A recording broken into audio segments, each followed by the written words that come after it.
Well, happy Friday and greetings, everybody. I'm Lazerbolt. We are here sitting in, where are we at? We're in Finland tonight, and we're going to be flying to Switzerland, or actually Sweden. Yeah, we're going to get that straight. And welcome to Friday Night Flights, everybody. We are going to be flying about 5,000 feet tonight. We're in the Cessna 404 Titan. It's a neat little airplane. And yeah, we're going to be taking off in about 3 minutes, so sit back and relax, grab a drink and a snack, and just relax and have a good Friday night with us. How's everybody doing tonight? Doing good. I like hearing that.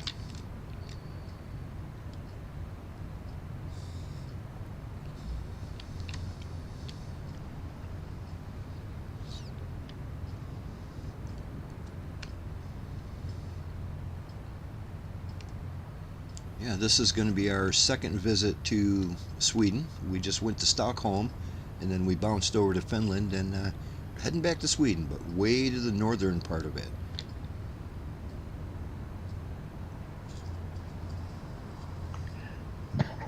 I was playing around with the Blackbird C-130 again today, and just learned how to shoot flare and chaff out finally. Oh, nice. Yeah, I'd like to monkey around with that a little bit more. I'm still just trying to learn out how to actually navigate that thing, you know. It's going to be nice. I'm looking forward to the full release of that. Yeah, I would have never found it. I was looking on the forums, Blackbird's forum, and a guy asked about it, and I guess one of the developers had explained it, wrote down the comments in the forum on how to do it. But you got to go in the mission computer and turn everything on, and then you got to go to the tablet and load up the flare and chaff. Wow, yeah, I was expecting that all you had to do was go to the tablet, but I would have been sorely disappointed if I tried that, wouldn't I? Yeah, well, I did that before I went to the tablet, and then I was hitting the button to dispense flare and chaff, and nothing was happening. So I was looking in the forum and just happened to come across the answer to that. So you got to actually go into it's in the FMS under mission computer, and then under defense systems and stuff like that. So it's something you need to set up on the ground before you take off, because it takes a few steps to get there. So do the flares look pretty cool? I love seeing pictures of it. In real life, it looks like angel wings or something. It's very cool looking. Yeah, they're pretty nice. The chaff just makes a puff of smoke and a pop noise, but the flares, man, they shoot out the actual flares and the smoke trail behind them.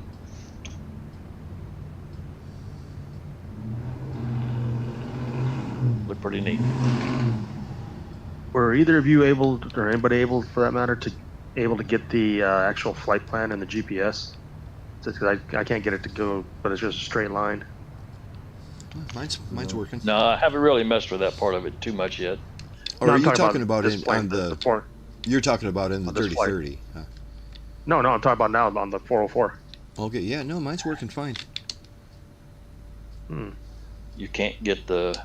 Did you send it to your avionics and the ATC? Oh, you know what? Oh, here I think what the issue is. I think I do have it in there, but the GPS will only zoom out to 200 miles, and because it's only showing me my first waypoint. I can't zoom out far enough to see my whole flight plan on here. I see. So I think that's what it is. Yeah, they're all in there. Okay, yeah, it threw me off because it's drawing a straight line from here to the first airport across the river or channel or whatever that is we're going over. Yeah, that's correct. Yeah. Okay. So guys, we're going to be taking off in about 30 seconds here. Like I said, we're going to climb up to 5,000 feet. We're going to take a about 180-degree turn to the right. That'll get us on track. And let's try to maintain 180 indicated. Okay, and where's my autopilot on this thing? Oh, this is that one that you got to just do hit it when you hit it, right? Yeah. I've got a button on my throttle quadrant to push instead of the one on the actual airplane. Yeah, well, I do to engage the autopilot, but I'll have to hit the altitude hold and then. Right. I think this aircraft has the capability of doing it, because in my home cockpit I just set it for 5,000 and it climbs to 5,000 and quits. It doesn't do that on the C-130. That one you actually do have to hit the button. But I think somehow this does have the ability to hold your altitude wherever you told it to. I'm not sure where you'd enter the 5,000 feet, but it's probably there somewhere. Anyway, it is 10 after the hour, guys. Let's go ahead and get up in the air, and yeah, we'll get this show on the road. Lazerbolt is rolling.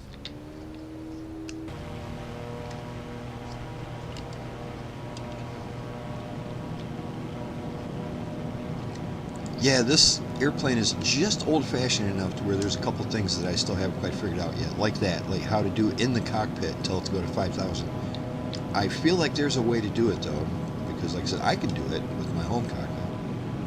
I think that's just like a workaround because you actually have the programming is probably in the software, but in the aircraft it wasn't meant to be. Right. Because so you've got it on your home cockpit, you can do it. Because there's no gauges in here anywhere, or no instruments in here anywhere where you can actually set the altitude. Yeah, that sounds about right. But it does have the altitude hold button, so when you get to the altitude, then you can say, okay, that's good. All right, so let's do heading if I can find. Seems like I'm missing some. Oh, you guys are going to the right? No. Yeah, you're right. It doesn't matter which way we turn. It's 180 degrees backwards.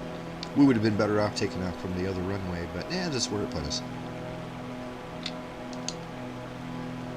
Oops, wrong one.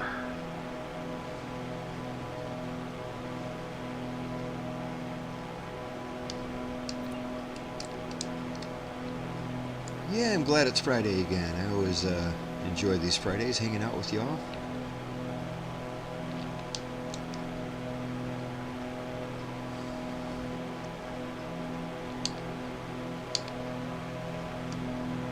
Matt, too, does the 414 you're in, can you set the altitude?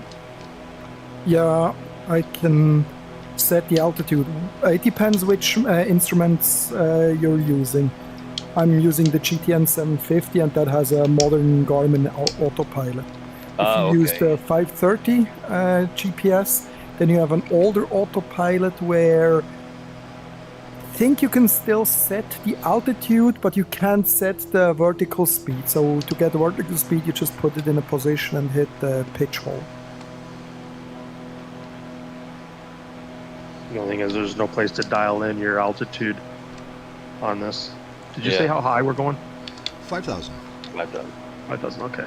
Yeah, there's nothing in the way between here and there. Seems like I'm still missing some lights all around where my yoke is. It's completely pitch black around there. Yeah, everything else like is lit up now. The like 2 or 3 like main steam dials, those will light up, and then the rest of it just kind of lights up on the outside, like it shines lights on your dashboard itself. They're not very bright. I need like a glare shield or something on here that will kind of like cast a light, because my flashlight's way too bright. If I turn that thing on, it washes everything out. Yeah, I see.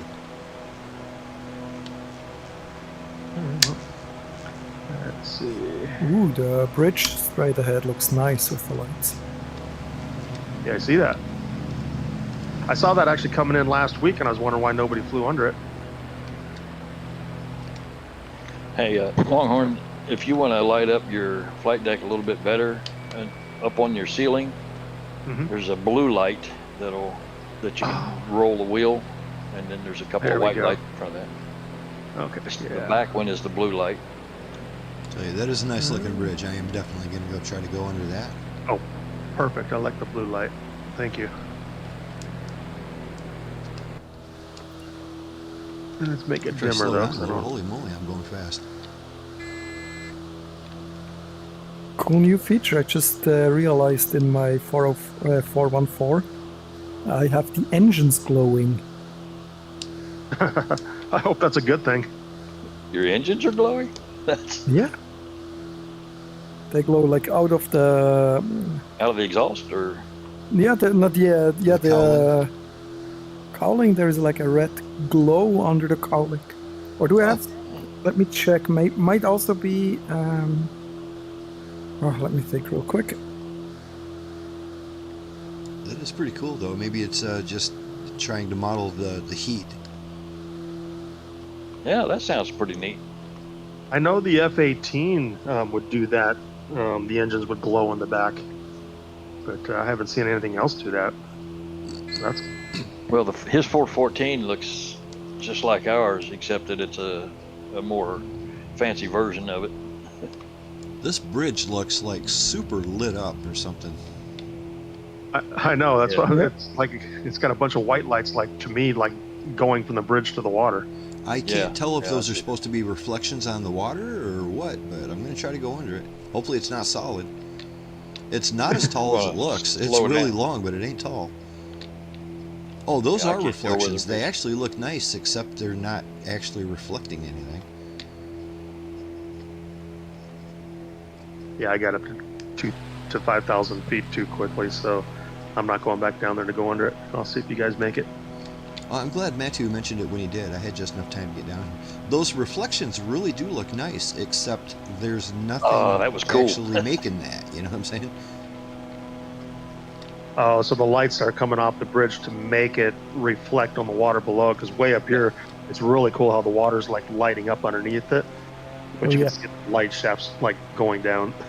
The only problem was I was aiming for the light shafts, and in the last minute I realized that the bridge is actually like the light shafts are in the water, and I'm aiming for the water instead of the bridge. Yeah, don't go Oh, for the oh. light.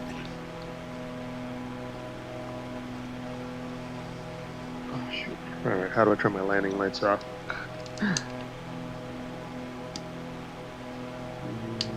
Let's see. Oh, here we go. Don't need that on.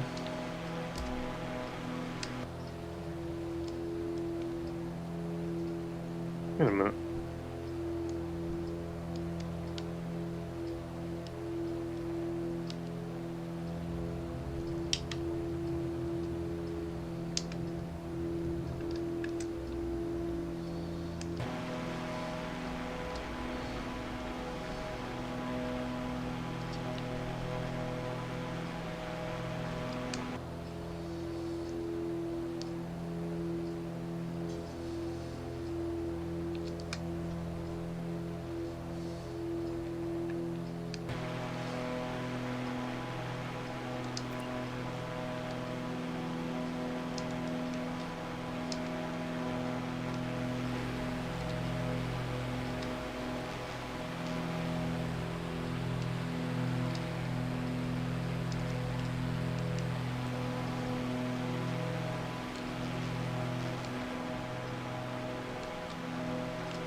Well, this is dumb. The landing lights don't turn off. They don't turn on or off. Off. I can retract them, and that makes them point straight down, but they stay on. And when because the switch has like a landing, off, and retract. If I put it in the off position, it doesn't do anything. They're still on.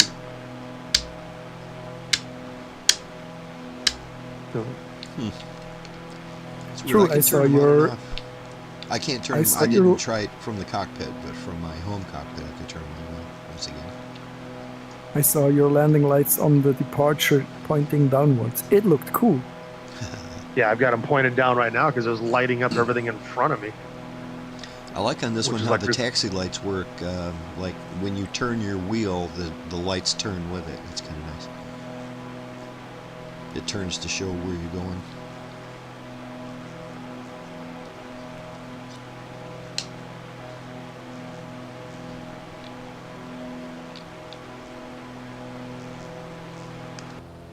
Actually, that turned them off. If I just use the, because I have an L key tied to all my lights. If I hit the L key, it shuts everything off. But now I got to figure out how to turn everything else back on now. All right. Well, that L key is a good way to light up your cockpit. That'll turn on everything.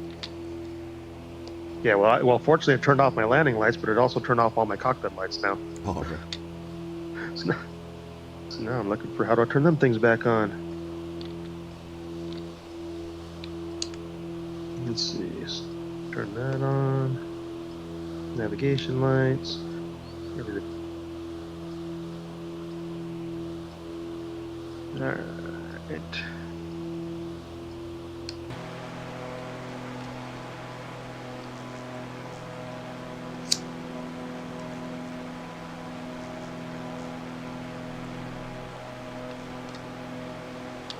Yep, I do like this airplane though. It's just right. It's missing just a few things, but it's because it's kind of vintage, you know. Yeah. What are you missing? Well, things we're talking about, like an altitude hold and, you know, just some basic stuff. It's basic nowadays, but back then it wasn't. Apparently it's missing a landing light switch. Well, the switch is there. It just doesn't work on the little switch panel on the left side. But now I can't find out how to turn all my gauge lights back on now. Without hitting the L key, but then I'm going to turn my landing lights back on. Right. Remember there's all those sliders right above your throttle quadrant? There's like 4 sliders. Yeah, those. Yeah, well, actually, there's a whole bunch of them, and those are all still all the way up. Oh, actually, no, it wasn't. They weren't.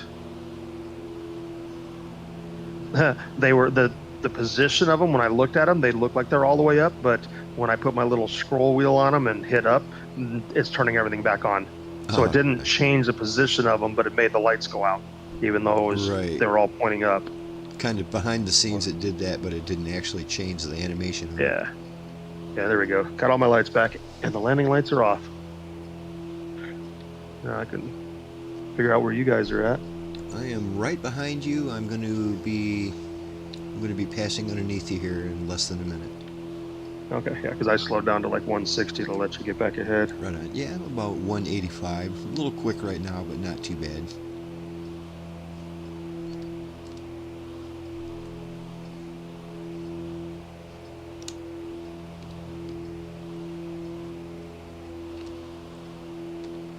Well, Matt, too, I started messing around real heavily, messing around with that, what is it, Sono or Suno? That music generation program. Ah, cool. I, just out of curiosity, I thought, would it accept a large file like a script for one of my videos? And I'm currently making that video about that brisket. And I've got the entire script written out, and it's a few pages long. And I thought, well, I don't know, what would happen if I dropped that right in and told it to make a song out of that? And the song it made was incredible. It was absolutely incredible. So now I'm I think just for shits and grins, for a one-time thing, because people don't like it when you use AI. I've already seen that. People don't like it when you use AI. They're Luddites about it. They're all scared of it. And they don't like it. But I'm going to make my next video is going to use that song, where the song describes how to make a brisket. And it's really funny because it's written like a script form. It's not written like a song. But when the guy sings it, it's funny as hell, you know. It's I really got a kick out of that. So I'm going to use that song for the video. It should be out like maybe tomorrow. So keep an eye open for that. And yeah, I even put in the song something about, I apologize for using AI. I know some people don't like it, but I thought it was funny. Let's do it once, you know.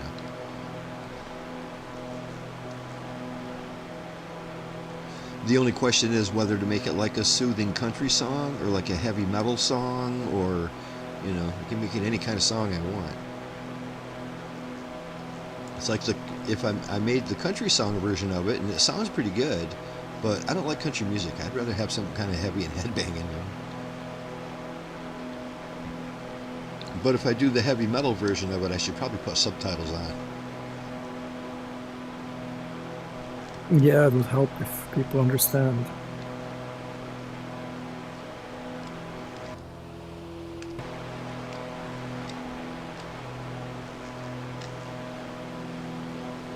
Well, I think it was you, Matthew, last week that was telling me about the fix for the Carinado or the aircraft for the DIM G430 and 530 Garmin's on flightsim.to. Like, I downloaded it. It worked great for the V35B, but there's 3 aircraft I have that he didn't enable it for. So I sent him a message, and he said he has to buy those aircraft first before he'll be able to add them. One of them is the 182 RG. I love flying that one, but he doesn't have that plane, so he can't add it to it. And I tried to mess around with it myself to try to add what he added, and it didn't work. Yeah, I imagine it gets expensive if he has to keep buying all of them. You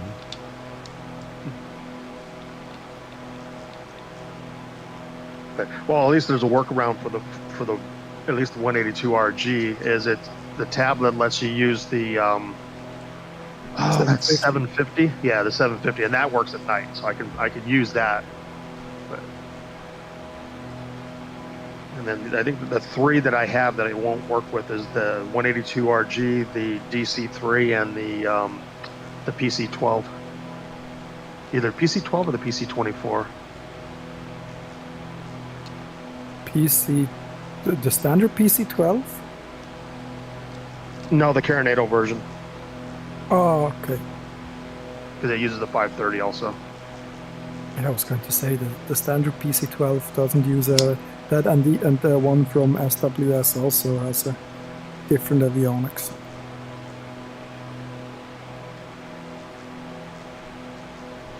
But I really want to get it to work in the DC3 because I really like flying that. And that one, you would think that Microsoft would have released. Do you have the DuckWorks mod for the DC3? I did for 2020. I don't know that I have it in my community folder for 2024 or not.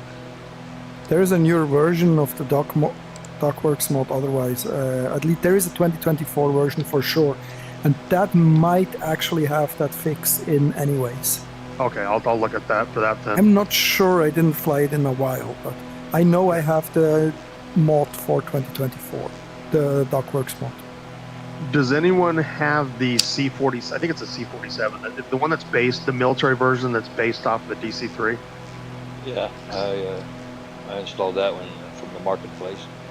Have you flown it, and do you actually get a cockpit? Yeah, you do. Okay. Yeah.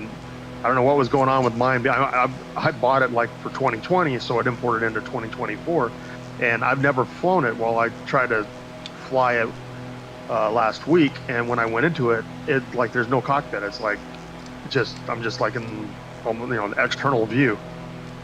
It might be because it's not compatible if it's from 2020. The marketplace has a new one for 2024 that you can add to your DC3s, and it's the green. There's the silver and the different liveries in the green, like the army green. Okay. Yeah, this is the one that came with that the glider, the weird shaped glider. Yeah, I know which one you're talking about. I'm not sure that is compatible in 24 though. In fact, I don't think it is. Oh, Microsoft brought it over. They did? Oh, okay. Yeah. Well, I mean, I put it in there, but I've never even flew it in part of 2020. the Aviators edition as well.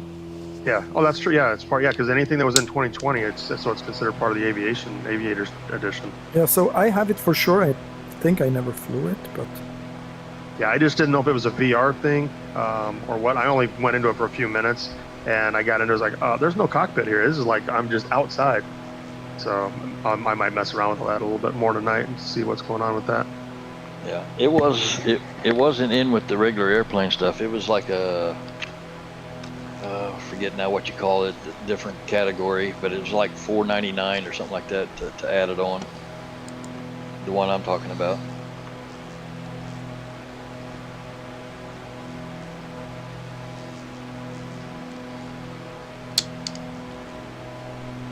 Has anyone tried that new plane that they put out, the Japanese plane?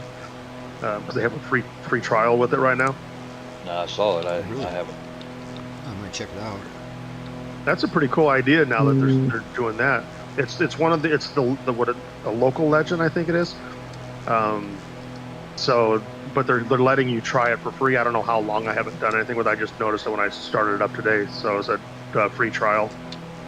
So Yeah, that's a good idea. If you don't like the plane, then don't buy it. So it's way better than spending money on a plane and say, this thing sucks. Right. Yeah. Well, just I the agree. fact that they have a trial available lets me think that they're confident that it's a good plane. You know, they wouldn't offer it for free if they thought it sucked. I think they it's don't like- want. They would like to get your money before you actually try it if it wasn't any good. Well, it's Microsoft that put it out. I mean, it's probably produced by maybe Kiruna. I don't know who produced it, but it's the local legend. So Microsoft is doing it. Is that the one that did it? Yeah, those are usually pretty good. Because I mean, I have some planes that I've tried once and I can't stand them. I've never flown them since. Gentlemen, our first stop is going to be Amsele Air Base. When we get there, it's going to be Echo Sierra Utah Alpha. When we get there, let's land on runway 33. It's kind of straight in for us. We've got 6,800 foot of concrete. We won't see that very often, but yeah, 6,800 feet of concrete, almost 700 feet of elevation, so that's not that big a deal. Count on runway 33 when we get there.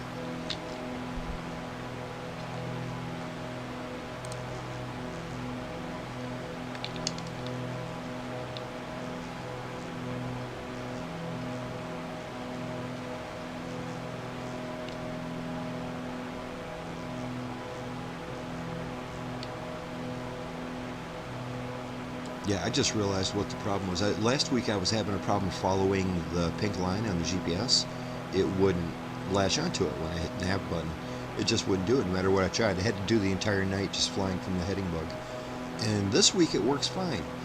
You know what I think it did? I think last week I forgot to push it out to the avionics. So it didn't, I was just following the pink line. It didn't actually know that I was trying to go there. Or I didn't push it out to ACC. Could be.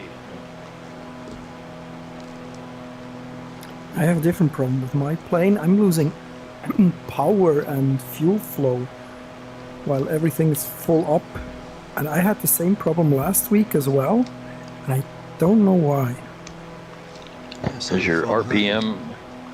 Yeah. RPM is high. Power is high. Icing could be. Manifold pressure in the green? Manifold pressure is very high. Did you say that that's one of those airplanes that it doesn't, the mixture doesn't affect it as much as it does a lot of other aircraft? Otherwise, I would suggest maybe the mixture, but we're not that high. No, and it is a turbocharged airplane. So okay, yes. No, no. The problem with mine is obviously also that failures are simulated. Uh-oh. Yeah, you might have a... Can you reset your failures at all on it? 'Cause I know like I'll have to figure it out. Well, if you have a failure going on though, it should tell you. You should get like a pop-up window like right in the middle of your screen that says, you know, engine failure or landing gear failure or something that'll pop up on the screen whenever you have one of those. Yeah, it's not that kind. It's like, because it's a 2020 airplane, it's like their own, if it's failure enabled, it's more their own implementation of failure. So I wonder if it was something that happened last week, would it carry over until you fix it? Yeah, or I'm making the same mistake as I did last week. Right. Yeah, taking off too hot and you messed up your engine or something. Something yeah, like I had that. to mind my RPMs.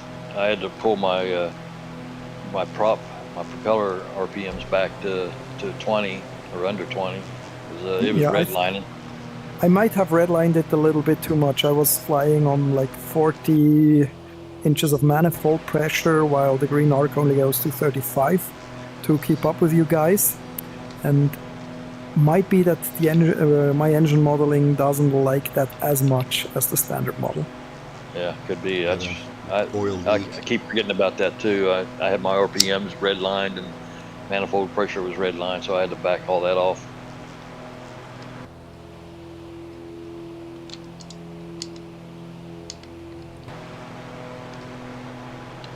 Okay, I have no idea what I did, but right now at least the fuel flow is increasing again, which is a good sign.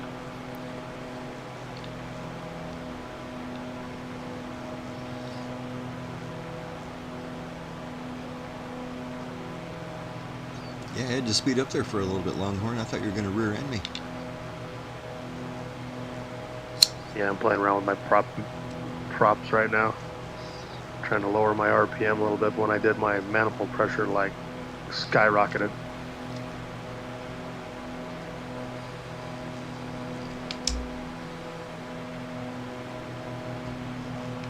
Well, mine's easy. I've got the little levers on my throttle quadrant on my yoke system, so I just pull those back and it does it for me.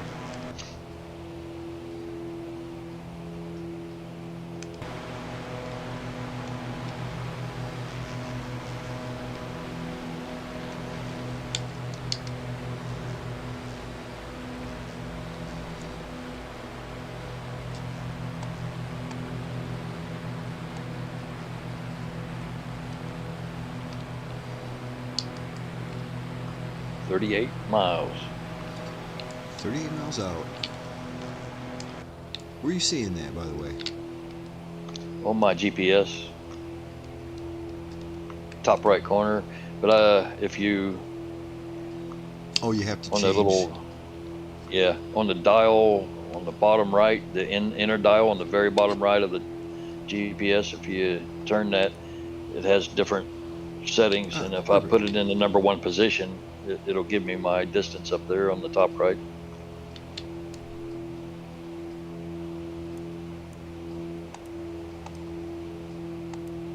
You know where I'm talking about?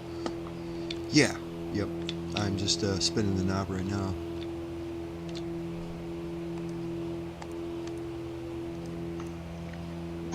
I think it is if you had it in the 3rd position, if you're flying around mountains, it'll light up like orange and red, letting you know mountains are in front of you and so on. But Okay, yeah, I like got it it all for set that now. one. 34.2 miles. Yeah, I'm just so Right used to on. that. That's usually like the default page, and it's not on this one.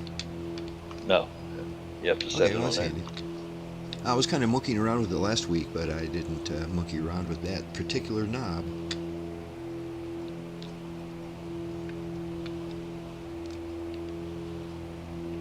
About another 10 miles or so, I'm going to drop her down to, I don't know, 2,500. That should get us there. Okay.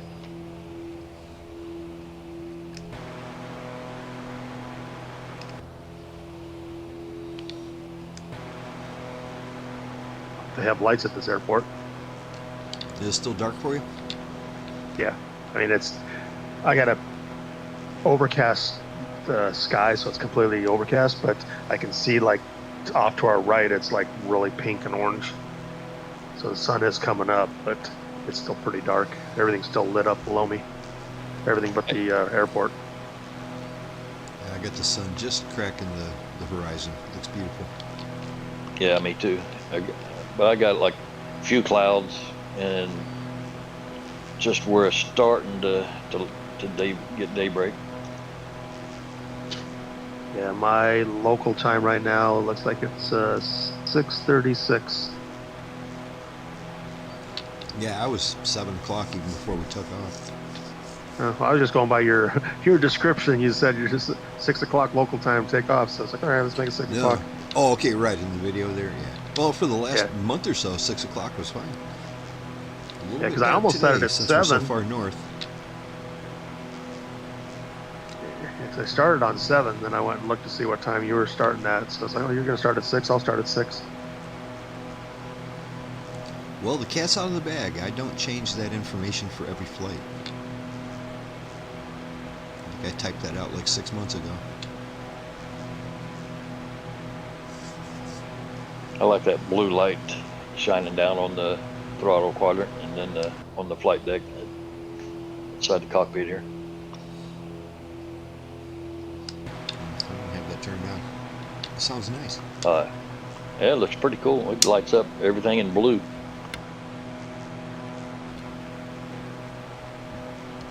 I always like that kind of green light that the C-130 cockpit gets bathed in.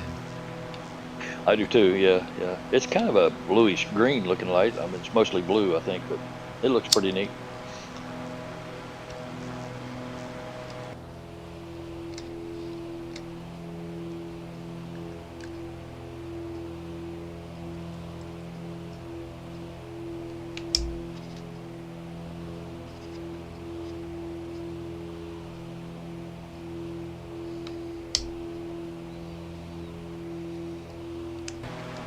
In about 4 miles, I'm going to drop down 2,500.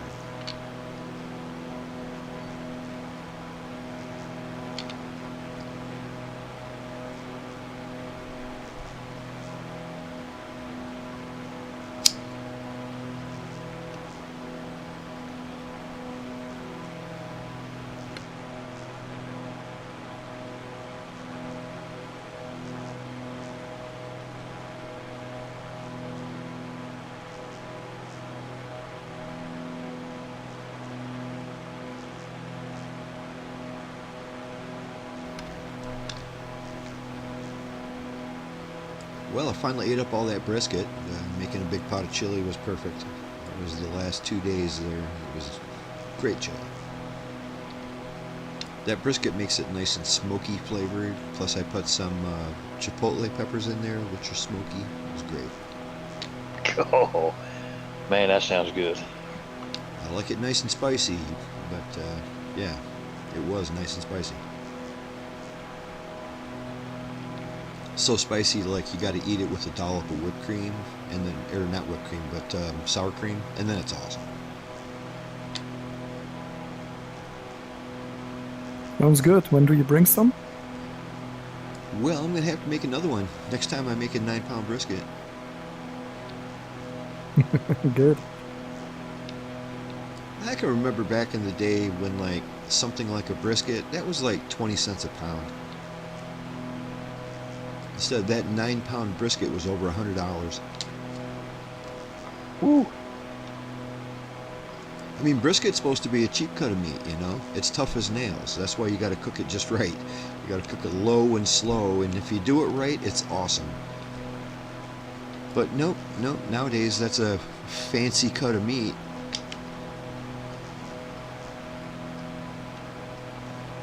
Yep. Yeah, I think all the meats are going up pretty much anyway. Oh, beef is out of control, man.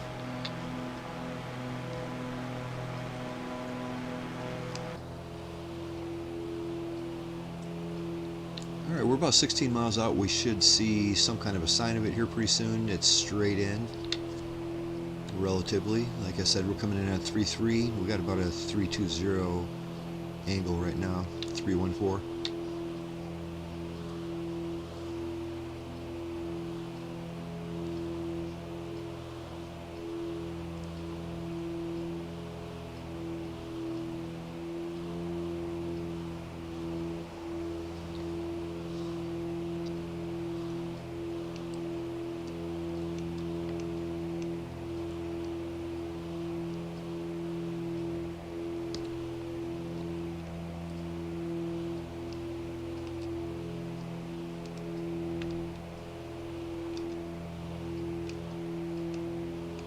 I got a whole different batch of people in the back of my airplane today.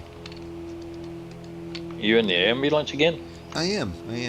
This time I've got a dude on the stretcher and a couple guys tending to him.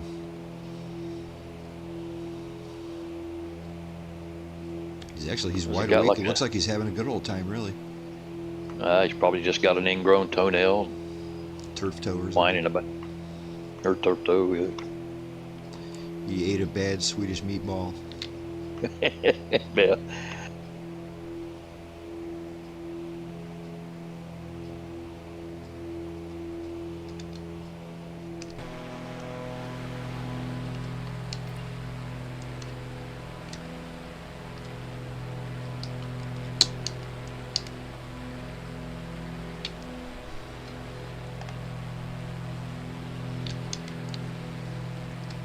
Well, that should be pretty much lined up with the runway, but if it's lit up, I'm not seeing it. I'm not sure it has lights or not. I don't see any lights.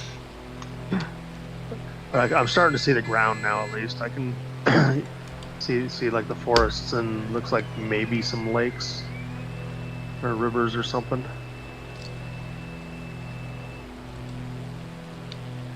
Yeah, I think it's just on this side of the river, just the closer side.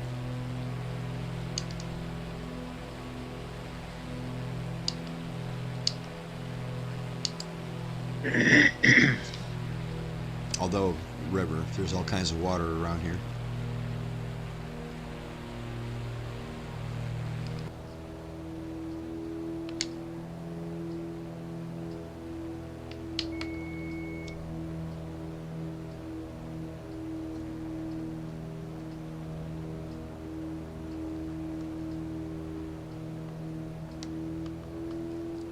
I think I might see, at least there's a couple of white lights that look like they're probably the start of the runway.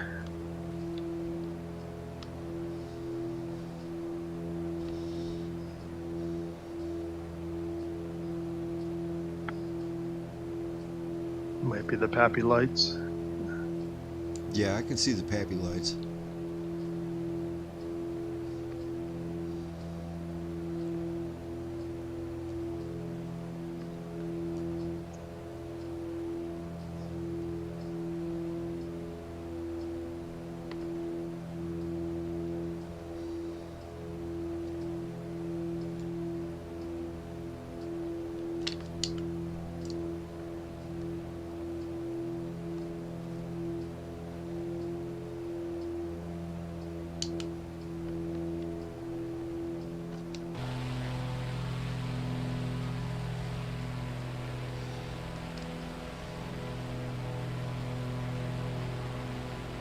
It's like a pretty decent sized runway, that's for sure. I lost sight of you guys. I didn't realize I'd got ahead of you somehow. Yeah, just by a little. I'm behind you, I don't know, 1.4. I thought I was behind you the last I knew. I slowed right down to about 100. I think I slowed down about 5 miles too early.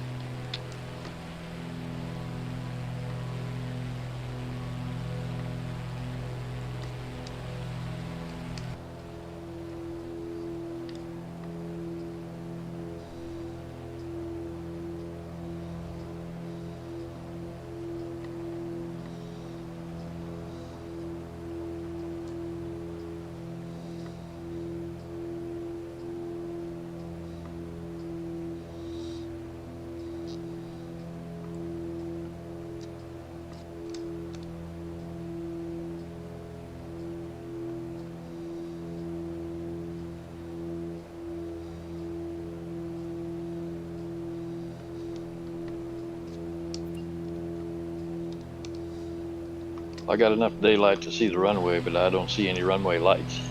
Yeah, no, what I thought was the runway lights was this big building just before it. Yeah, there's lights on the highway right alongside the runway, but that's about it. Yeah, I can see the runway now. It's lit up, or it's getting light enough where I can kind of see the gray of it.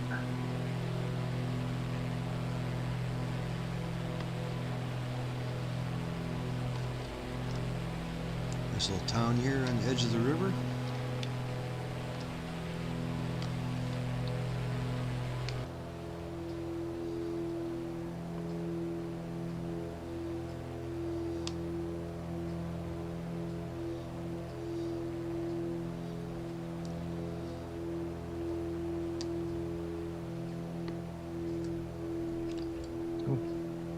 Sure, let's do that.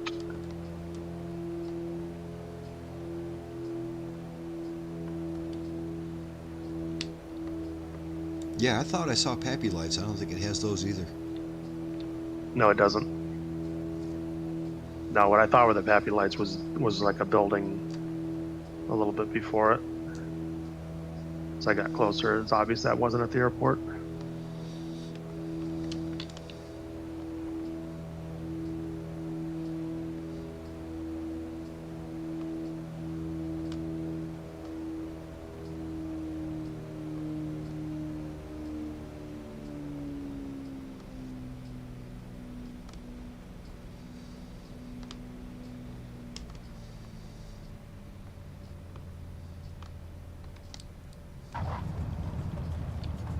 It looked nice and smooth, both of you.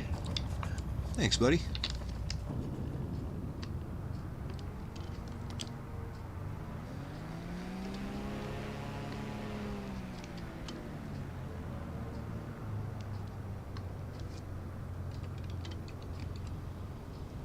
So, Matthew, you having any better luck with that aircraft? Yeah, it's behaving again. Still not quite sure what you did, though, huh? Nope. I wonder if it I was something reduced that the mixture. overheated. You know, something might have Yeah. overheated and then it cooled down after you, like, relaxed. I think that might have been it, that running it on like red line, the manifold pressure, it stimulated that. It just literally doesn't survive that.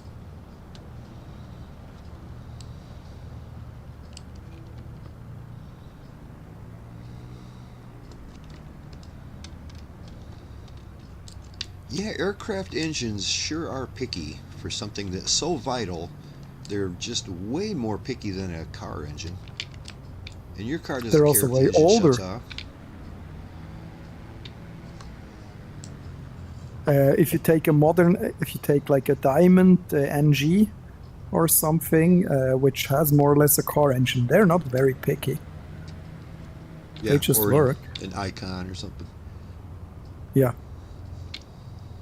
I mean, that's about as complicated as a freaking lawnmower.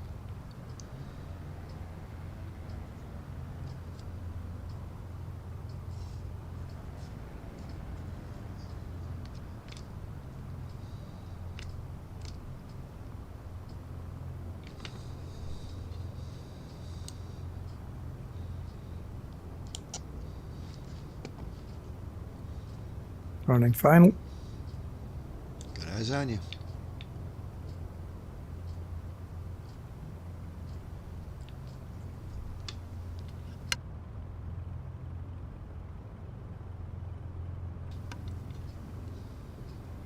I think that the lights I was seeing wasn't from my landing lights. I think it was from my taxi lights because I retracted my gear before I turned off the taxi lights. So it wouldn't let me turn off my taxi lights. Oh, I see. Oh. Because now this switch is working and I can see the lights turning on and off when I hit the switch. Yeah, and those taxi lights, I think, are attached right to your landing gear. That's why they move when you turn the wheel. So yeah, you just stow them away, and yep. So, so it's got to be a glitch because I would think that if my wheels were tucked up inside my fuselage, that the lights wouldn't be shining anymore.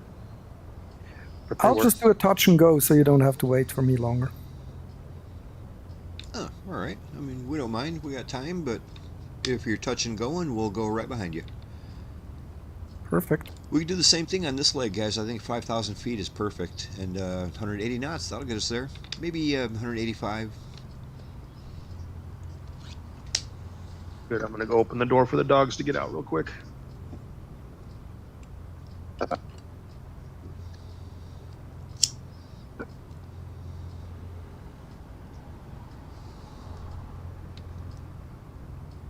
a while since I've seen a nice touch and go.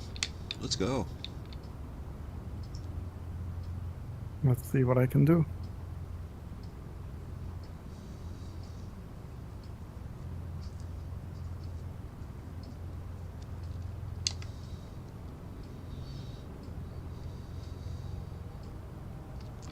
So as we're taking off out of here, guys, we're going to have to make a bit of a right-hand turn to get back on course.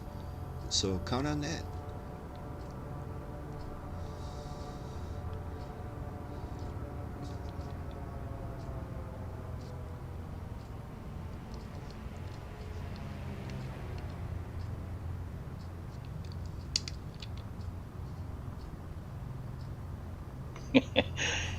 Matthew, did you see me standing in the middle of the runway? No, you weren't there. Does it look like he almost gave you a haircut? Well, I I've was got your wondering arm what you're over doing. here.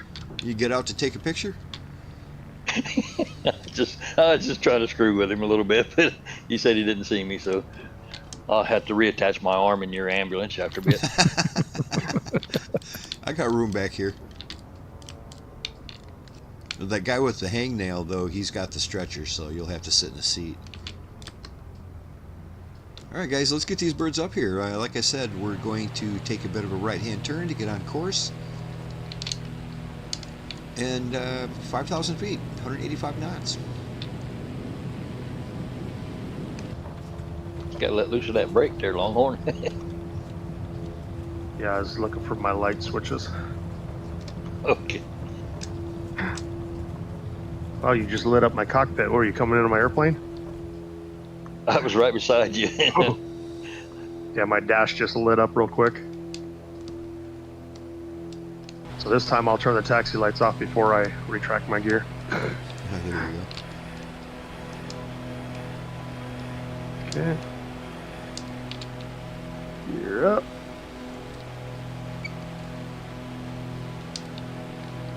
not sure you should have your taxi lights on the runway anyway. I know it's a procedure to turn on your landing lights even when you're taking off, not your taxi lights.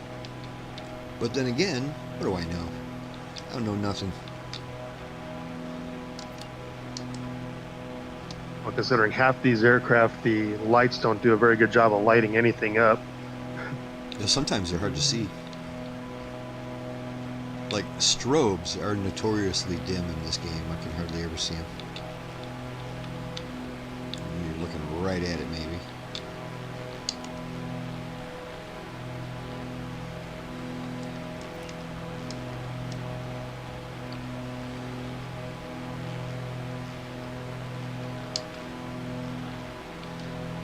Beautiful morning.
Holding 5,000.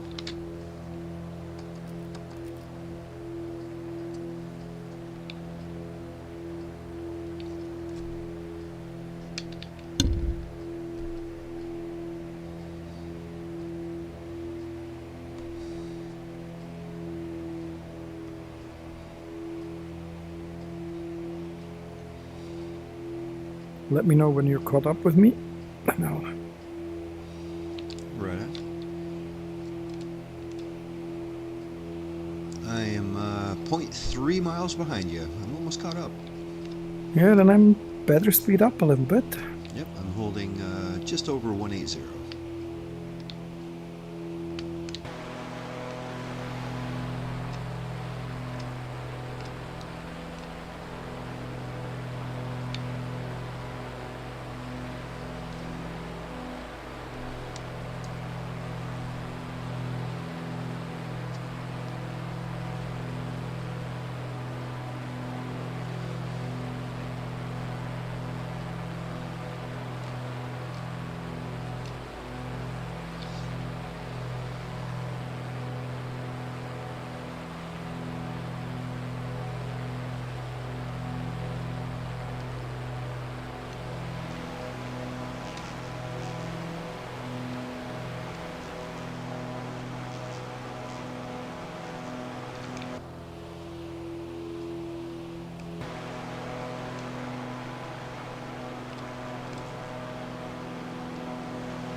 Directly underneath you now,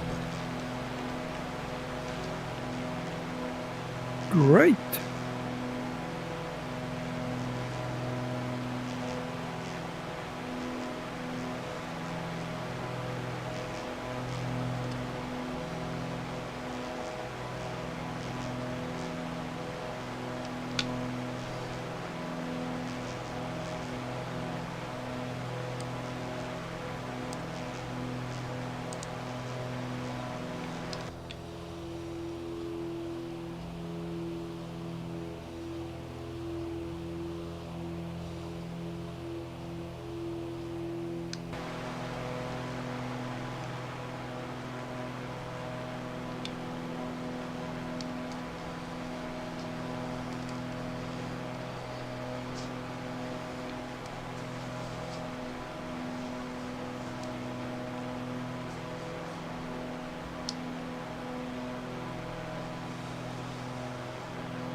Any of you guys here into like space games and stuff like that?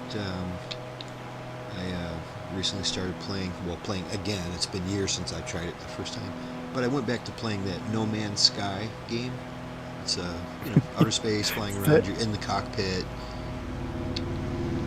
No Man's Sky? Is that what you said? Yeah, it's called No Man's Sky. Yeah, I actually got back into it a little bit as well, like with the new update. Yeah, that's kind of what got me interested. Everybody kept talking about how great that new update was. And so I fired it up, I don't know, about a week ago. It's been years since I played it. I played it just a little bit when it first came out. It was okay, but I wasn't blown away by it. But it's one of those now, I'm having trouble putting it down. I'm really loving it. Hey, if you guys look behind us, you will see a familiar name, Travis. Travis looks like he's getting his airplane off the ground. He's going to try to join us. Cool.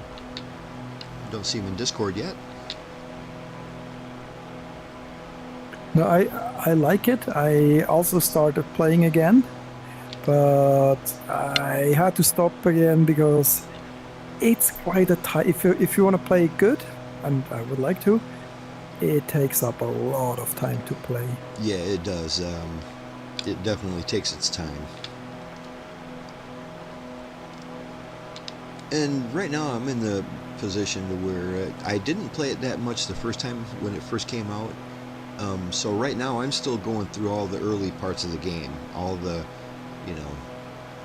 construction supplies that you have to like figure out the blueprints for and all that. And I don't know, I kind of like that kind of stuff. It's busy work, I mean, I'm just enjoying the world that it's in, and going down the checklist, collecting all the stuff they're telling you to get. And some people like that, some people don't. I kind of like it until I get sick of it, Yeah, I like it. I like the shipbuilding and all that stuff. I like the world, like that generated world building, but still like a really cool worlds to explore. But yeah, I have obviously Flight Simulator next to that. I have a couple other games. I don't have the time to commit as much as I would like to do on it. Right. So I'd probably not do it at all. Yeah, No Man's Sky is a little bit like Elite Dangerous in that way, to where there's no such thing as just, hey, I'm going to pop that in for a half hour. It's like, no, exactly. No, you better take the entire evening off, because whatever you're doing is going to take a while. Hey, Travis, I saw your airplane back there. It's good to see you in Discord. Greetings, buddy. Hello. Happy Friday. Hey. So what's new with you? No, not a lot. Yeah, not a lot this week. Some frustration and feeling a little under the weather, but I'm better now. And Yeah, I hope you feel all better of soon. the world is good enough. Yeah, thank you. Yeah, I'm fine. I'm fine now. I don't know if I got like some version of COVID or was that a fever or whatever, but it wasn't anything severe. So. Well, it's good to see you in the sky with us.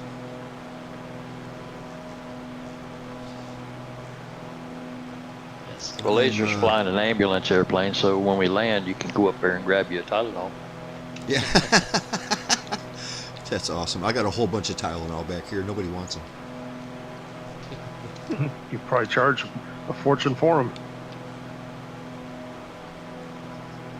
He said he's got a guy on a stretcher back there in his airplane. He's just laughing and having a good time. Yeah, he looks like he's doing just fine. I don't know what he's doing on the stretcher. You got something stronger than Tylenol back there, then. That's what I was gonna say. He ain't taking just Tylenol. Yeah, he's just chilling.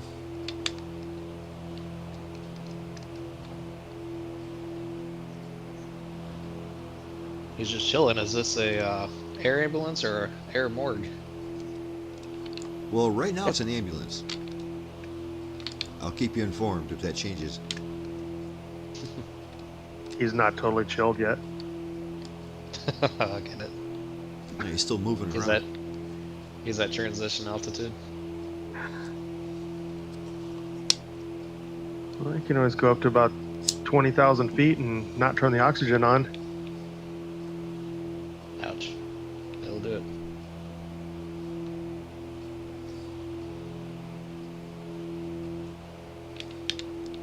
Yeah, it's kind of crazy. I don't remember the exact numbers off the top of my head, but something around like 35 to 40,000 feet is like 30 seconds of 15 to 30 seconds of useful consciousness, and then you're done. You're not dead, but you're like Yeah, they say unconscious. it happens quick. Like I said, when you see the signs of lack of oxygen, you better do something about it like immediately. Yeah, the problem is all of a sudden you don't realize it anymore, and you're not getting unconscious that fast, but you get, like, your decision making, and you're not Yeah. realizing that you're under that in that problem. Like if you look at the videos of that they do with the Air Force pilots, and they ask them to have very simple tasks, and they can't do them anymore. Yeah, stuff they've done 100 times. I've That's done me. a little bit. I've been in a hyperbaric chamber before. Not deep, high altitude, but just to get symptoms and stuff. I was on a C-130 one time on a mission, and we had a sudden depressurization of the plane, and we all had to get back on oxygen real quick, but never got to experience it other than that. You probably wouldn't want to, really. So you say that like it's a good thing, like you were looking forward to it. Well, no, not really. I didn't mean to come across that way, but yeah, I didn't even know it. I was gonna say, how were your ears? Because if it was sudden, it should have really popped your ears a bit. Well, it did. And then the loadmaster looked over at me because I was in the back of the plane, and he kept telling me, get on the oxygen. So, but it kind of fogged, the whole airplane kind of fogged when that happened too. Oh, yeah. So, Yeah, it definitely happened then. Yeah, that'll get your attention, though, I'm sure. ooh, it did. Gentlemen, we are 53 miles out from our next destination of Heden Air Base. This is Echo Sierra Papa Juliet. We're going to land on runway 30 when we get there, so count on that. Runway 30. We got 6,500 feet of asphalt. Not much elevation. It must be pretty close to sea level over there, so let's count on runway 30 when we get there. We got about 50 miles to go.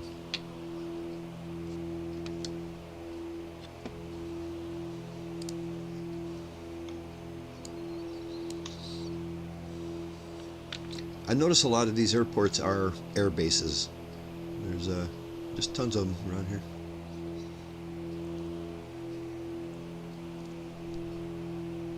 I don't know if that means it's Swedish Air Force or, you know. Must be. Probably not much of a reason to put a regular airport out here. I Actually, guess, wouldn't yeah. be surprised if they had a little bit more leniency of civilian usage out here for flying in and using. I'm sure. Yeah, that last airport we were at was also an air base.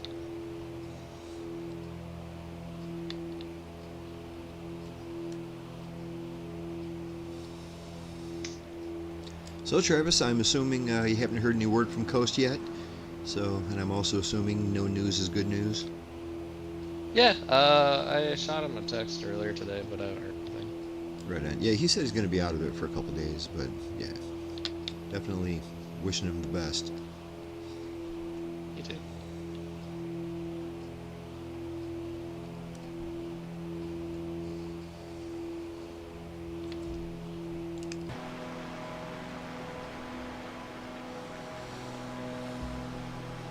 This is a trooper, I'm sure, as well.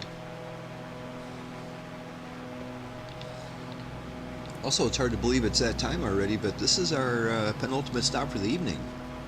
Tonight's gone by quick. The conversation must be good.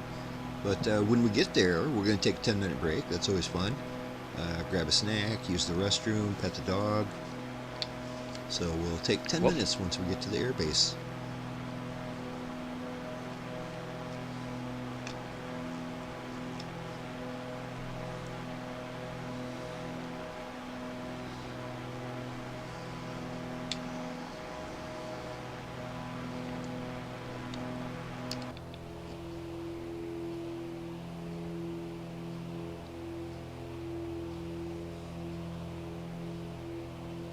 Well, how's everything up in the north? north? The color's still there, or are the leaves falling yet? Yeah, we haven't quite had the big autumn change in the leaves just yet. It's weird around here though. The trees turn at different times. You know what I mean? Like the really bright red trees, those are kind of the first to start changing, and then when everything else starts changing, those are already brown. So they go at different times. Some of them are changing, but most of them haven't changed yet. That happens about October. It'll be soon. Yeah, that was just a really beautiful drive I had driving up that coast a few years back. Yeah, it is pretty nice up here. I like it myself. It's nice to like the place you live in, you know? Yeah, absolutely. We're on our way to getting a little bit of probably just some mild winds from that double storm going on out there. You expecting that in the next day or two? Probably Monday, Tuesday area. I look at the chart again, but somewhere around there. And, Yeah, they're actually. Go ahead. I was gonna say it's not gonna. It doesn't sound like it's gonna be anything really eventful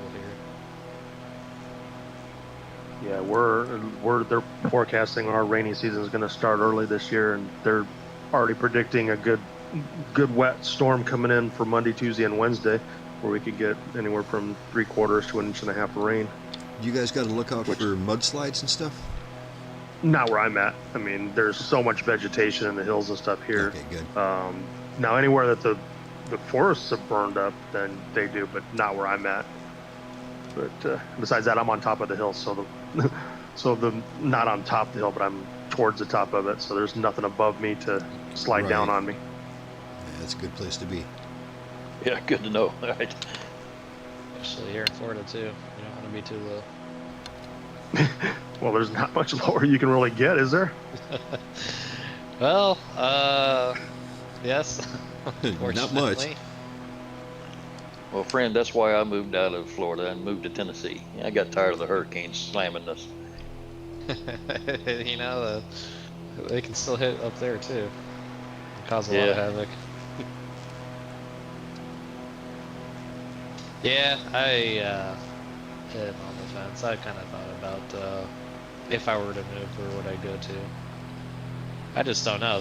I think everywhere has their benefits and downsides equally. That's life. Yep, everything in life is that way. It's all good and bad. Look at this massive wind farm down here, though. This is huge. This is one of the bigger ones I've seen. Yeah? It's huge. Yeah, it is.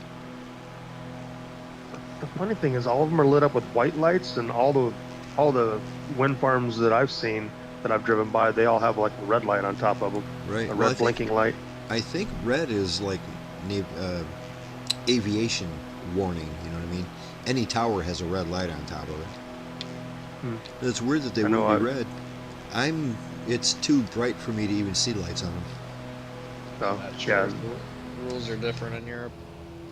That might be it too, because I know driving in from Phoenix through right just outside of Palm Springs, the hillside. The first time I ever did that at night just blew me away, because like you just see these blinking red lights. None of them are in sync with each other, so the entire hillside, for as far as you can see, it just got like hundreds of red lights just blinking. Yeah, it's kind of spooky if you don't know what they are. I've seen that before. You get up closer and it's like, oh, those are windmills, or not windmills, but turbines. 200 feet AGL needs a blinking red light. So we're less than 30 out here. I'm going to go off to the right here a little bit, just a few degrees, maybe 10 degrees. That'll help line up with that runway 30.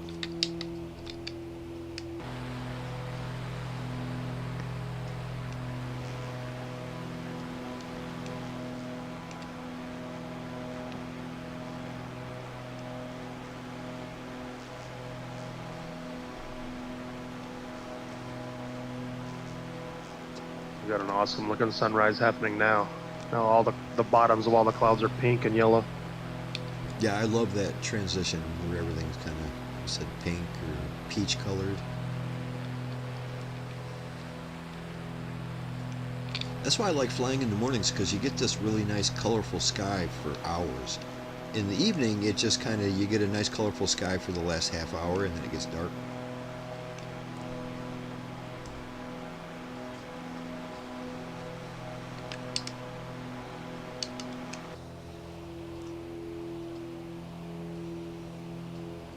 Another, I don't know, 5 or 8 miles or so, I'm going to drop down to 2,500. Remember, our elevation is pretty much sea level.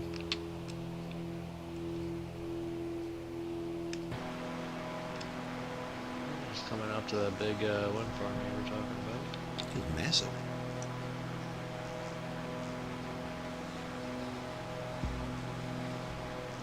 I think a Longhorn went right down there and flew around in them. I'm still at 4,000 feet, or not even. Oh, you were above 40. From here, it looks like you went right down there and flew in between them. No, I'm at 4,200. Really? God, I'm at 5,000. It looks like I'm way higher than you.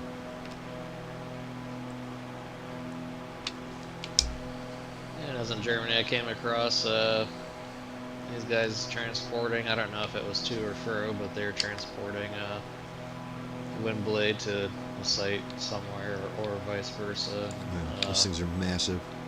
Yeah, they Got are. them on them special trucks. Luckily, they weren't in the way of our travels, and it was pretty easy peasy, no issues. But like, they must have been just closing off the road because somebody was trying to tell us to do something, and I don't think they realized that what was kind of going on. But we were leaving their area, not going in or something. They're trying to tell us to go somewhere or something. I don't know, but it wasn't an issue.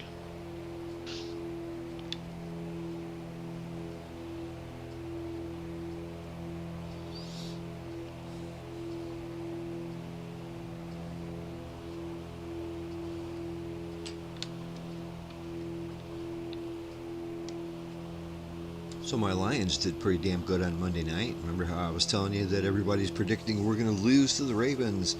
And I didn't see a single commentator, not one, that said that the Lions were going to win. And we destroyed them. It was great. It was satisfying. And it's nice to win a Monday night game like that, because that's the only game on and everybody's watching that game. And it was satisfying. I doubt if anybody was watching my Cardinals last night. Yeah, I think it was kind of the same thing. That's the only game on, so people are watching it. I don't think anybody was impressed with your Cardinals last night. Although you almost came back and won. I'll give you that. You waited far too long to get into gear, you know.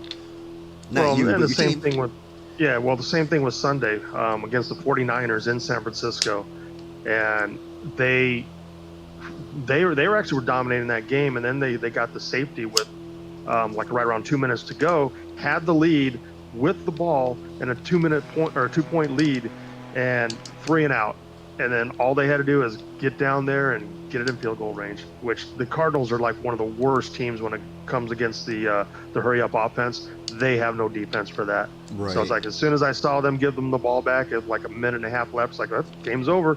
All they gotta do is get a field goal. Huh? Yeah, you could just Same tell. thing with last night with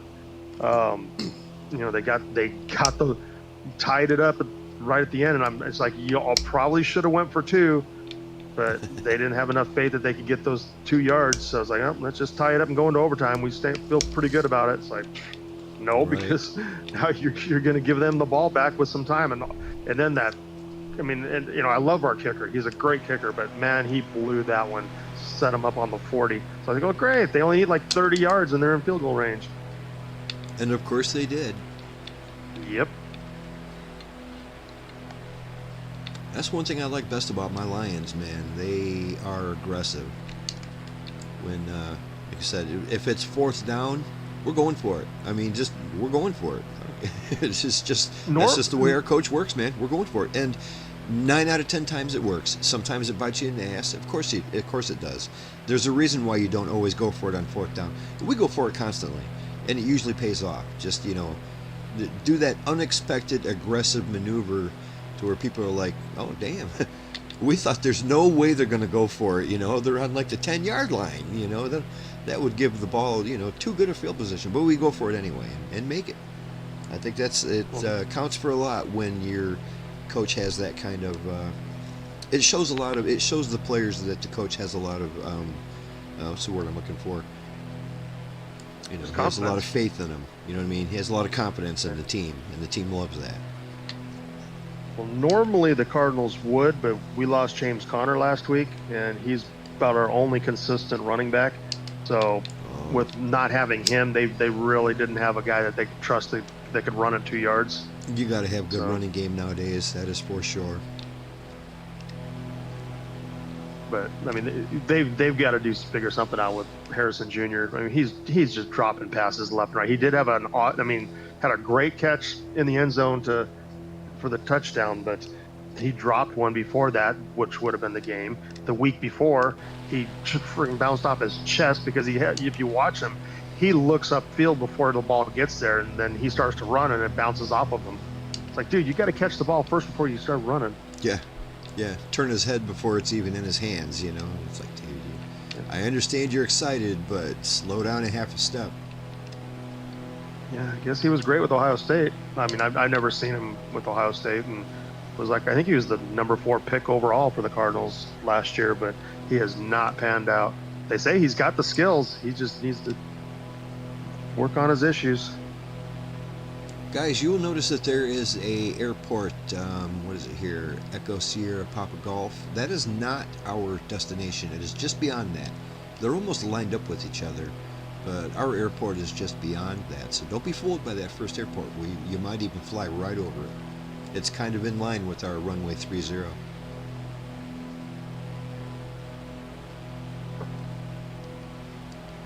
It looks like it's actually a bigger field too.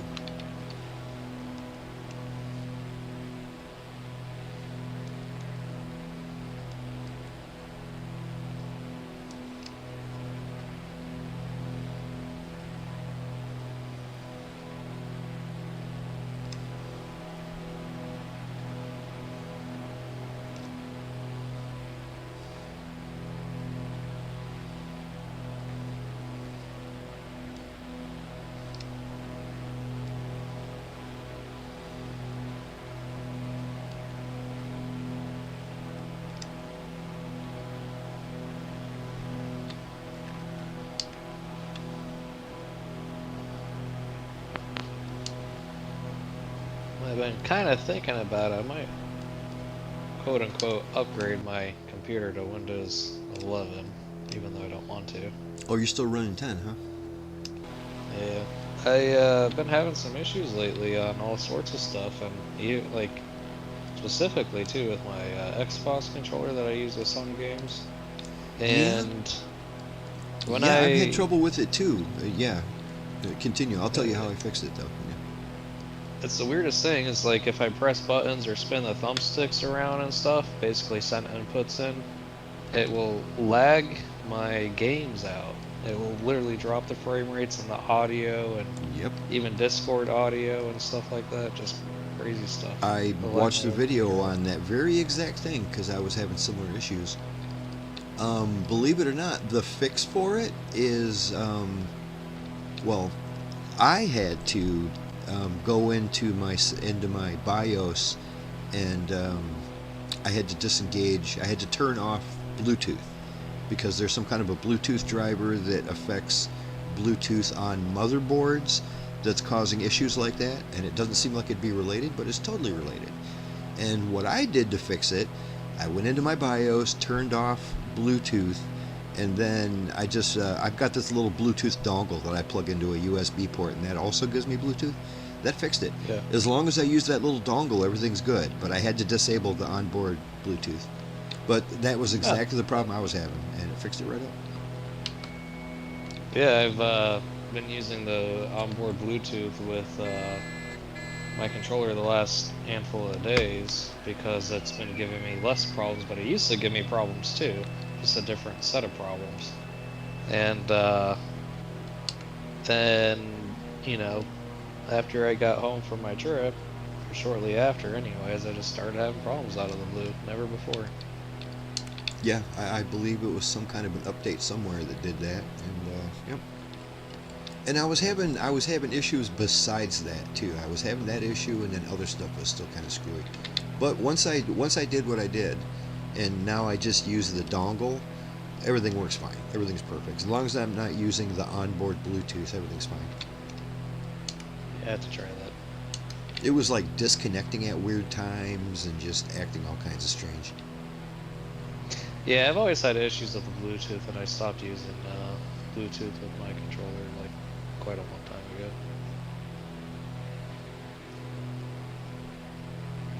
It worked fine for half an hour or so, and then I just start almost having similar but different issues, and where it was actually like a input lag. So Yeah. Yep, that's exactly what I had too. I mean, bad input lag to where like sometimes you'd let go of the stick and your guy keeps running, that kind of thing, or just like real bad. It was causing problems with me trying to play Minecraft. It was just impossible.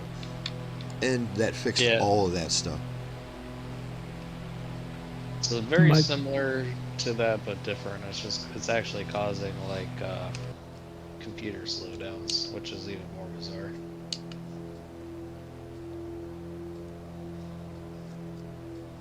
Yeah, the video I watched, the guy couldn't believe that it was Bluetooth doing that.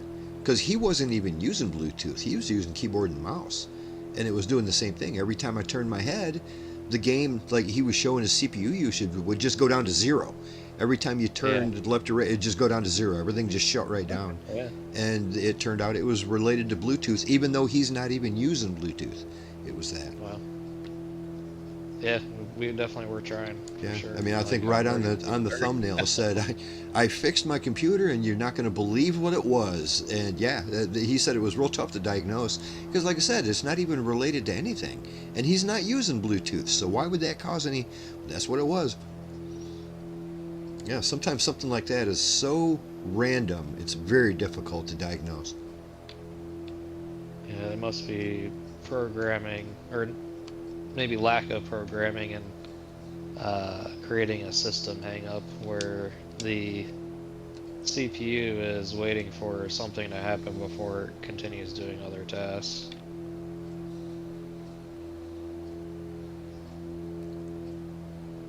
Okay, I'm above and right behind you, Laser, so don't put on your brakes too hard when you land. Right on. Yep, I'm 1 mile out. Right now I'm going 110.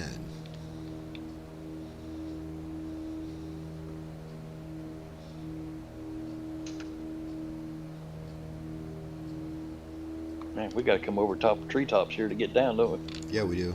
Luckily, it's a decent sized runway, but yeah, we're gonna drop right down. I'm gonna roll along.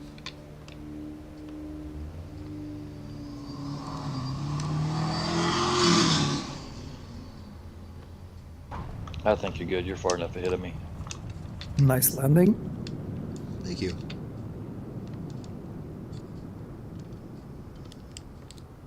Yeah, the ironic thing is, last week I was having the same issue, and I kind of forgot about it when I went to join the group flight, and I didn't notice me having any issues in the group flight. So, what a hard diagnosis to figure out. Yeah, you can often disable your Bluetooth just by going to the device manager, but that didn't work for me. I had to actually go into my BIOS and tell it just ignore that piece of hardware. Yeah, try that. It's worth a try. Not use Bluetooth on my computer normally. Well, like I said, luckily I just had this dongle in a drawer, and I'm like, well, maybe I can use Bluetooth with that. So I plugged that in, and that works flawlessly. Haven't had a problem. Travis, in a PC-12, aren't you? Yeah, I was trying to play catch up. It worked a little bit, but It must have. You're right on the Sierra.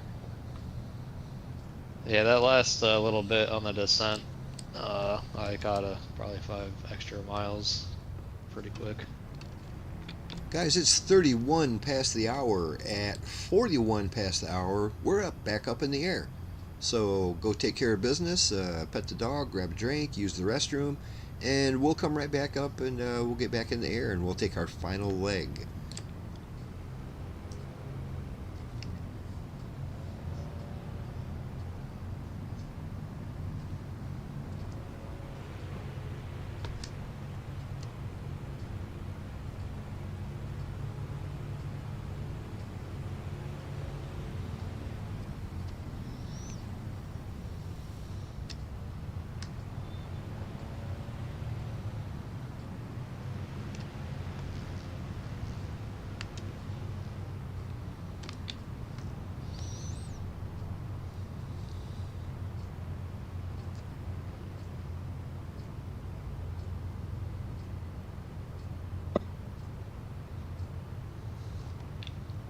Oh yeah, you're using the default PC-12. That's nice.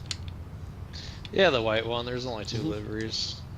No, just I can see it perfectly because you're not using an add-on version. It's very nice. That's a nice airplane. I like that. It's pretty fast. The Swiss Army knife of airplanes, I say. Well, I know I've got one in my career mode for the cargo company, and it's my top dog right now. I love it.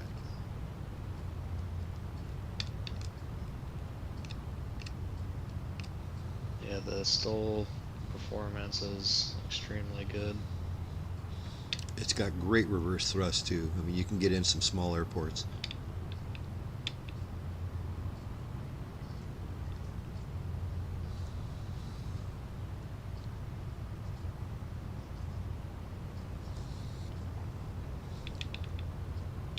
Say, if anybody ever wanted to join us here at msflights.net, please do. We would love to have you on a Friday. We're here every Friday for the past 14 years.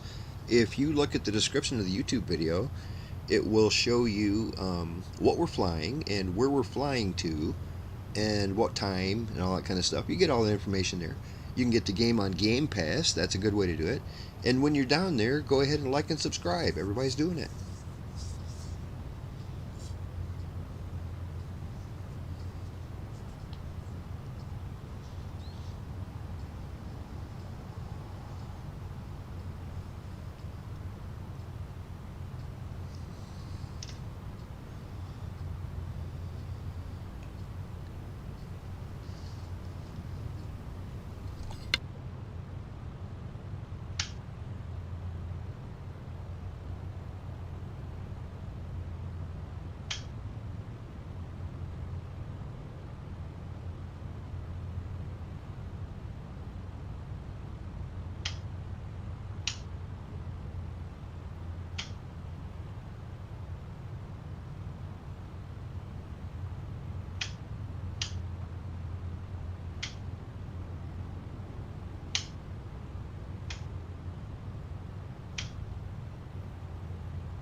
Yeah, Matthew, or actually Travis, those sound very much like, is that the multi-switch panel?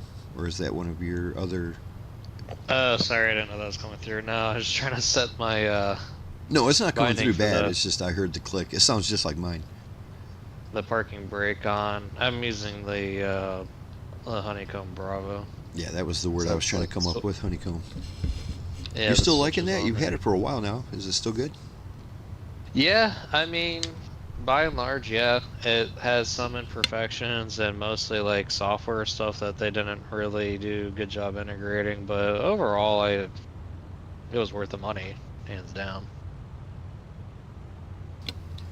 Yeah, I seem to remember when you first got it, it was a few years ago, but there was the first batch of drivers were a little bit iffy. Yeah, they've kind of always had some like minor issues with like lights and certain things. Oh yeah, I think I did have to do some sort of warranty replacement with my original one that I had. But You got after one that, of the everything very was first okay. ones. You know, you got like the Yeah. first batch of them, so there I could see where there might be something wrong with it. Yeah, I remember having an issue with like my autopilot panel or something like that, where something was just really wonky. But yeah, since I got my replacement, I mean, I've had some mild issues, but by and large, everything fine. I think I could fix those out if I wanted to spend some time with it and what people say online and stuff. I never tried the original driver with mine. I always use it with SPAT, so I actually didn't install any honeycomb driver, and like that it works quite decent. Yeah. But it depends. I think it very much depends what you want to fly. I like the fact that it is very versatile, like you can fly almost anything with that. But if you're, for example, mostly flying Airbus or so, then the stuff like the new wing throttle that just came out looks way nicer. Oh yeah, and you know what? That would be a great addition to, you know, if you like Airbus stuff, then get the Airbus stuff. I know it costs money and so forth, but yeah. Actually, how are they selling that stuff for? I was gonna look into it and I never got around to it. I think for the same price as the Thrustmaster pack, like the Captain's pack or something, but obviously way better quality. Which is about, I don't know, 200-300 for like the throttle and the additional like gear lever. No, not how do you say, flaps lever and stuff. Maybe $300 or something. Okay, that's not bad. I mean, if you're an Airbus fan, then that's a good deal. Especially if it's quality. Yeah, the whole wing stuff. A good friend of mine, he bought the AFIS panel and the McDo, and he said for the quality, the wing stuff is really cheap. That's good. Apparently the support is shit, but like I have wing stuff more, like I have the combat stuff from wing, some of them. I never used the support, so I can't say, but the build quality I really like. Yeah, that's the goal, is that you never have to use the support. I heard of a lot of people who had to use this, or read Reddit. Obviously you only see the negative stuff on Reddit, which is normal, but there were some stuff where they were not happy, and also even people who are happy, apparently often wing instead of replacing the unit or doing the repair, they send you just the replacement parts and tell you, hey, do the repair yourself, which For some people that's fine. For some people that's not a problem, but for some people it's a big problem. Yeah, exactly what I think. It can be really good. That can be exactly the right thing, what you want, if you know how to solder and if you have no problem opening up everything. And then this is actually preferred way, but for others, yeah. Yeah. Gentlemen, we're going to be leaving in 1 minute. So in 1 minute, we're up in the air. We have to take a right-hand turn to get out of here on course, and we will be heading back to Sweden.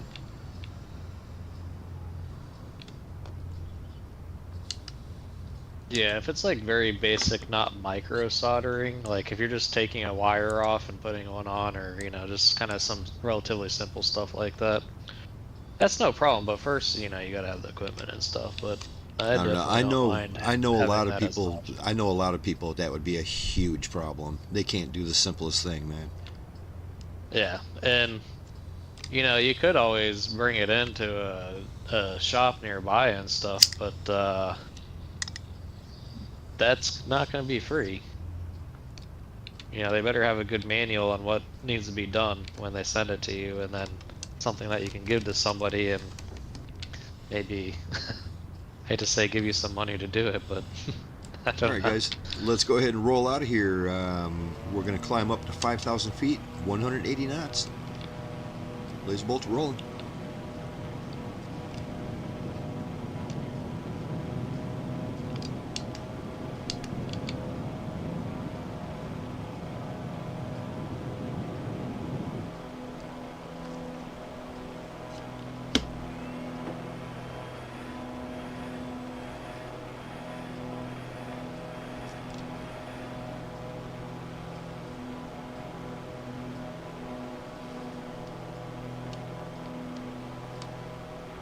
Yeah, I just ordered new hardware for Flight Simulator.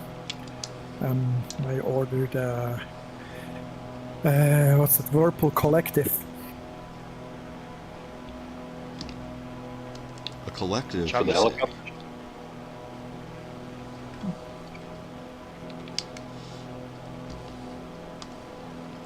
Went the wrong damn direction.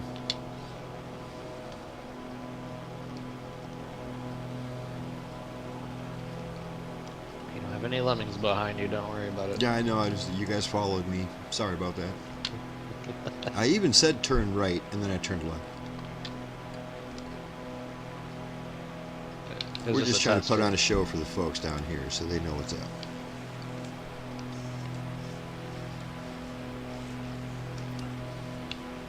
Yeah, I figured it's just a test, of course. You all passed. Especially the ones who didn't follow me. But hey, as I said, I ordered some hardware, but more important, I think I said that last week already. Next Wednesday is my first lesson. Oh, Yeah, I I'm didn't realize excited it was for it. happening that soon. Awesome, man. Yes, can't wait to hear about it. It will be just that one lesson, and then I don't remember who of you guys said for the other flight school I will go for ground lessons to get to know the instructors, and then the real training will start next break. Yeah, cool, awesome. I was curious on when you're gonna start that, and because I couldn't remember exactly what you said last week. Yeah, that's cool, man. I love that. I love hearing people doing their thing, chasing the dream.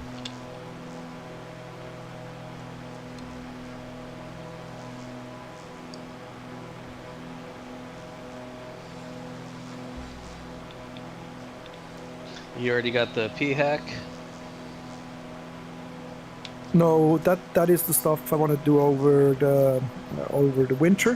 I'm in the middle of like one of these online ground schools, but I will also do a normal in-person ground school as well during the winter. Then get the test, so I'm ready and the medical and all that stuff. Then to be ready in the spring. Yeah, the P-hack is free online or reasonably cheap on like Amazon or whatnot. It's a pilot handbook of aeronautical knowledge. Ah, yeah, true. That one. Sorry, I had another acronym in mind. No worries. That's why I said it just in case. And do you know where to access all the official documents like that on the FAA website? Because it's really helpful. I have some of the FAA, obviously, since I will do it in Canada. I will be more focused on the that's right. I'm sorry. Canada flight thingy documentation from Canada. Yeah, But you're yeah, fine. I forgot about that. I'm sorry. I have that. No, like a lot of the stuff like that. Yeah, I think the PHAC or something is really. Even the Canadians say, "Hey, just use that from the Americans because it's quite nicer than what we have for obviously everything except air law."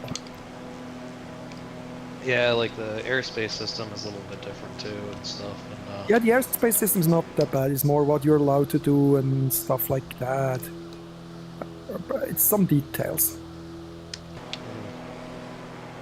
The funny thing is that you can fly IFR basically anywhere. There's some like little nuances, but for the most part, you can do IFR anywhere in the world, and it's essentially the same. And VFR is a way different ball game. It's like learning new laws in every country you go in, almost. True.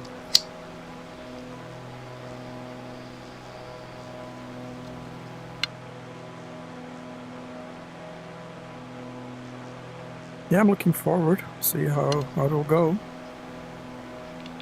Yeah, I think he'll be fine. Well, hopefully you'll still have time to fly with us. Or Pretty you won't be sick of it. Pretty sure. I probably can't afford to just not, how do you say, flying real airplanes all the time.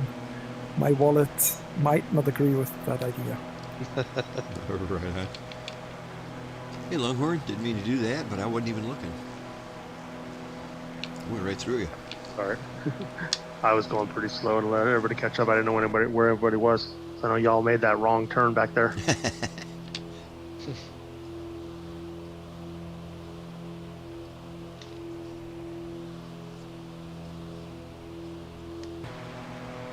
No, the bigger problem with flying with you guys will be, as always in winter, the skiing. As I tend to try to go up to Whistler on Friday evenings if we have a room. That's a kind of a local place. Whistler, the big ski resort north of Vancouver. It's like, yeah, it's the biggest ski resort in North America. Right on. So no trips to Japan this winter, huh? Actually, that will be happen as well.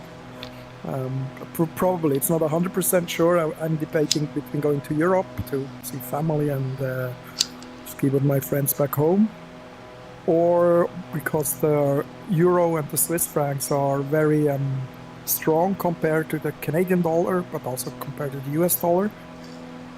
It's very, very expensive for me to go there, and the Japanese yen is quite cheap. So my brother quit his job, not yet, but he gave notice until like February, and he then he's taking half a year off or something. And one idea of him was, hey, let's go to Japan. So if he can make it work time-wise, and we can align dates, I might go with him for a month to Japan. That sounds fun. You said your money goes a long way there, huh? Way longer than in Europe, let's put it that way. It's not cheap either. Skiing is never cheap, but it's way cheaper than Switzerland or Austria. Yeah, so I am actually, that's something I forgot to mention, Laser, is that I did book a flight back to Austria. Nice. Yeah, real nice.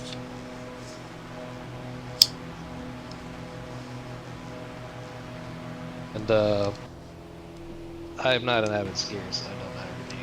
But yeah, the euro to US dollar last time I looked at it was around 85 cents to the dollar on the benefit of the European, not us.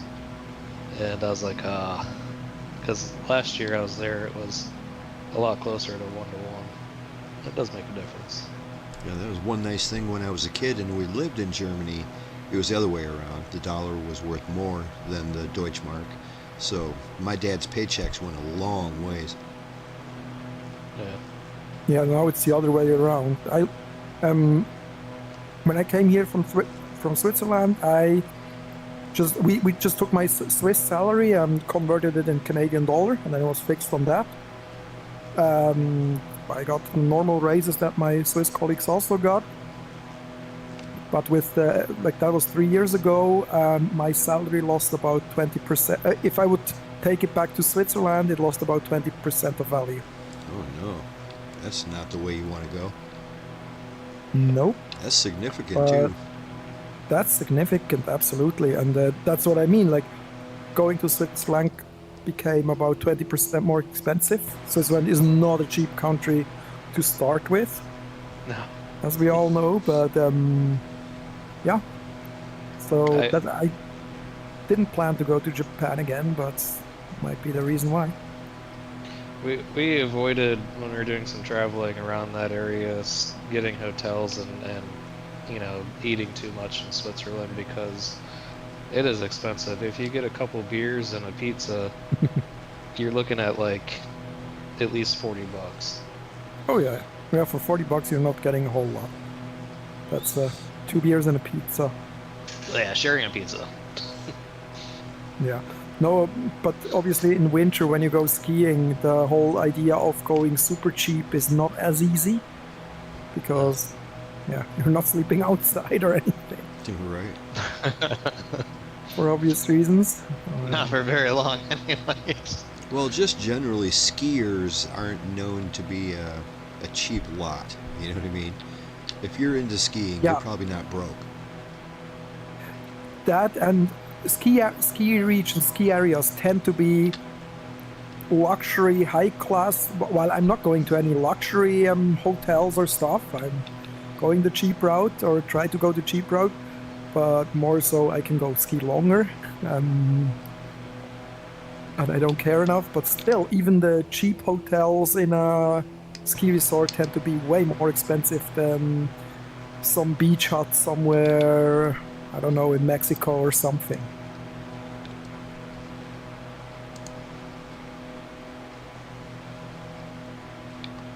I see another aircraft ahead of us called Shipwreck.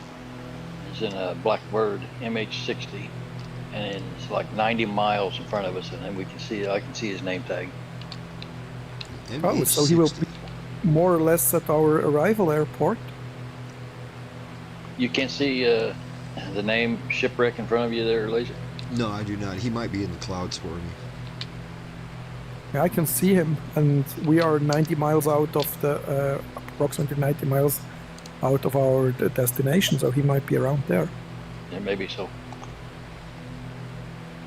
Yeah, on the EFV it does show there's an aircraft right there by that airport. Actually, looks like they're leaving and they're heading west. He's in a helicopter, so he can't be going too fast, I wouldn't think. Oh, that kind of EH. Yeah, he's in the new Blackbird, like the same company RC-130, but he's in that new MH60 they came out with. Well, speaking of That that helicopter- airport at Echo Sierra November Quebec at Kiruna, we're going to be coming in on runway 3. Count on that. Runway 03 is 8,000 foot of asphalt. So count on runway 3. Okay.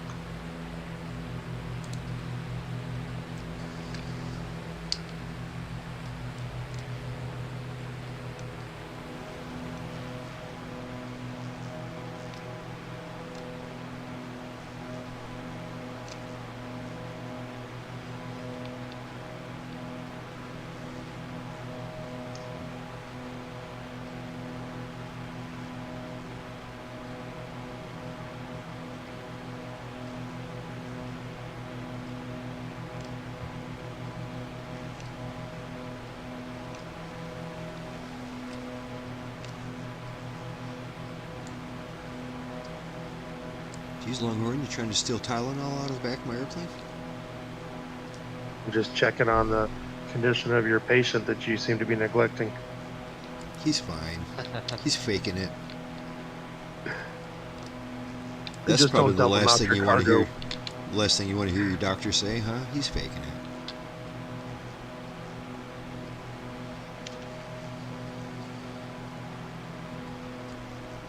Yeah, there are those that have that a reason to be doing that for a good reason, and then there are those that do that and find out otherwise that they made a mistake. I've seen it happen both ways to family and friends. Like, it's never good either way, but yeah. I've seen people that enjoy being sick. And everything that comes around, somehow they got it. No matter if it's a blister or anything, you know. Yeah, I get sick of it. Nice. There you go. About time. Took you a while to whip that one out. We knew it was coming sooner or later. It was a pain, right?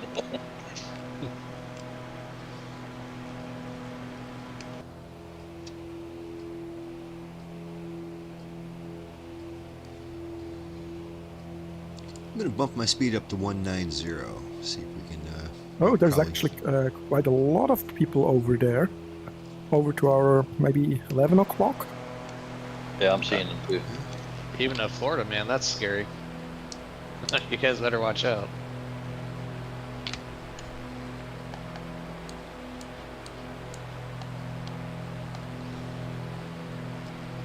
Yeah, it's weird. On my EFB, I don't see any aircraft, and in the air, I don't see any aircraft except for you guys. Strange. That's all that matters. I mean, at least I see I you can guys. see I can see a big group somewhere in the distance. Yeah, over to our northwest is a whole group of them over there. Which is strange because we're on the US West server, and Yeah, right. What's the connection there? Well, they're And probably way out thinking the here same in thing. Europe. What are these 6 people doing over there? Well, speaking of, we were talking about Interestingly, on Japan the earlier. EFB, Sorry, sorry. Matthew, go ahead. yeah, on the EFB, I can't see you guys. I can see you visually and with your name tags, but not on the EFB. Yeah, I got nothing on the EFB. Yeah, now that you mention it, everybody's gone other than the big group up ahead. I see everybody. You just got to zoom in a little bit because we're kind of grouped together. Oh, I do see one name. Yeah. Oh, okay, there are a couple name tags now. Oh, you're right. Yeah, Okay, sure. yeah, okay. Yeah, I had to zoom into like 823 feet. Nope, no joy. I can't see you guys on the EFB. Yeah, even if I zoom in, I don't see nothing. Just me. Really? I do see those airplanes in the distance now that you mentioned it. A bunch of them. Anyway, you guys Probably we were talking about Japan earlier. Did you all grab that new Japan update? I was surprised to see that it was available already. I wasn't expecting it. Big course, Japan yeah. World update. As soon as I launched the Yeah. game, it said, click here to grab it. Yeah, it was like 8 gigs of hard Yeah. drive. Yeah, there's like 11 it- different regions that it updated. It's very cool. Yeah, I didn't download it, but I'm streaming it, so I just acquired it. Right. Yeah, I had Yeah, to same tell it to here. grab it. Figure no more often than when I fly to Japan, I can just stream it. Yeah. I'm there I'll have to every go- day. Just I'll kidding. have to go to see Sapporo. I want to see that. Apparently, it looks really good. I saw some video or some shorts or something, and people said the photogrammetry looks really amazing. Apparently, That's nice. Geez, Japan might be our next little visit then after we get done flying around up here in Scandinavia. We might have to head over to Japan. Yeah, that'd Japan's be beautiful. all right. Yeah, it's nice. I've done some flights over there. Yeah, we end up there at least once a year. But yeah, it's definitely a nice place to fly around. It's not big enough though. Like in 3 or 4 days, you can kind of see everything from top to bottom. Or at least, you know, Start down in make a good flight. Okinawa and then go up to mainland. Take a slower plane. Yeah, we're not going to be taking a C-130. Interestingly enough, at least my information sources are all good. The northern part of the Japan little mini islands are still kind of under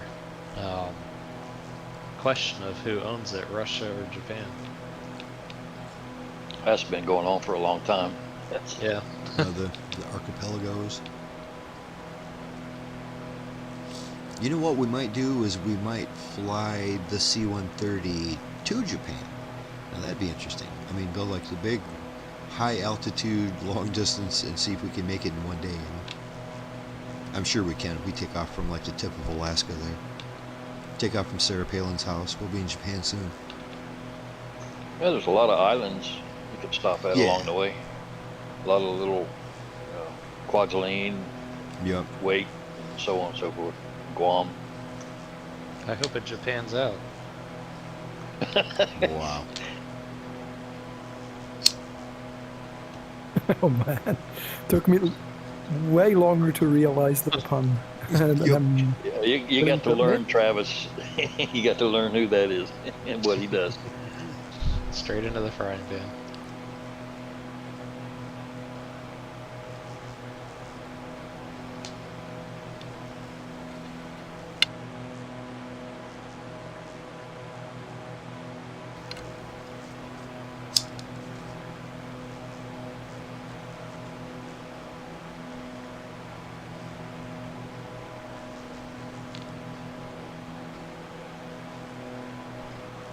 Say, any of you guys interested in checking out the beginning of the video I'm working on?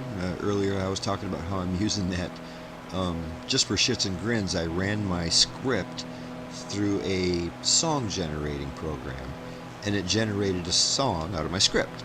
And now I'm going to use that in my video because I loved it so much. It just really blew my mind how good it turned out. And I knew it was a good, I've used Suno before, but I've never used it to this degree. Guys want to check it out? I've got like the first couple minutes done. I could bring it up on the stream if you want to pop up the stream. Yeah. Okay.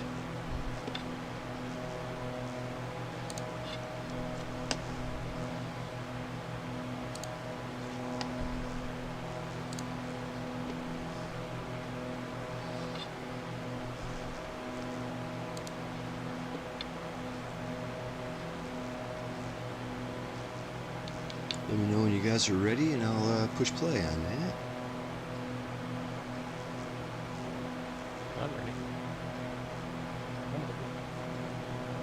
It says there's only 2 people watching the stream, and I'm one of them. It's funny.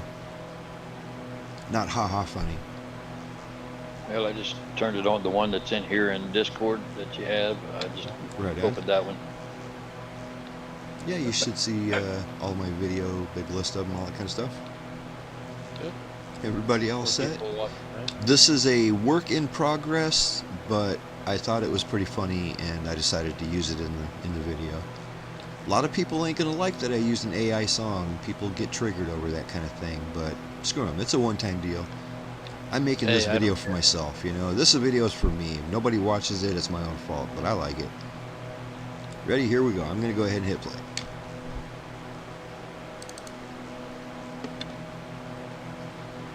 Because the woods are super neat. Let's cook for us. I'm gonna add captions, make it easier to understand the words. The woods are super neat. Let's cook forest meat. I said, listen up, little buddy. It's forest meat.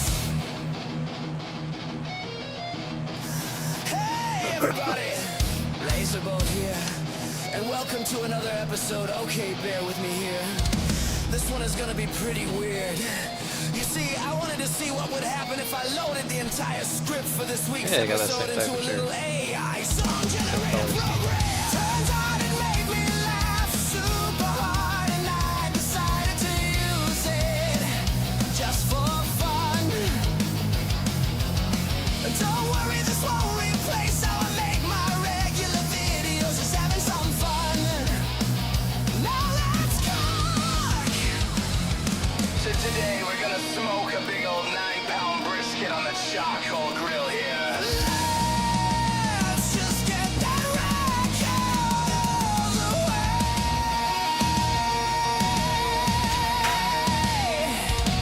First we need to get a small pile of charcoal started. I like to use these little fire start packages. You can get them in any camping department. No harsh chemicals or lighter fluid. They just burn continuously for 10 minutes. Now let's let these burn for a few. And they will be ready once they're nice and ashy. Now let me show you how to make a charcoal snake that will keep burning all day long. And keep the direct heat away from I love that it's so really obviously exactly what's going on. Yeah, it's funny, man. I was just like, I can't not use this. I'm using it.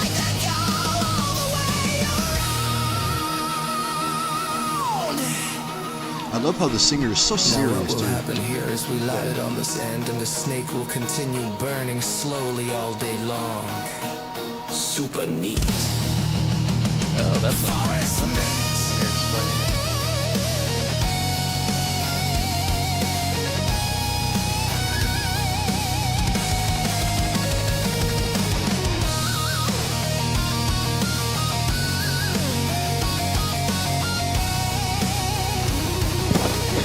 Started to load that in, and it just burned its way around through the night.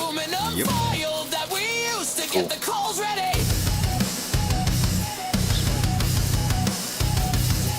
There you go. Now we got a little drip pan thingy going on that we can put right here.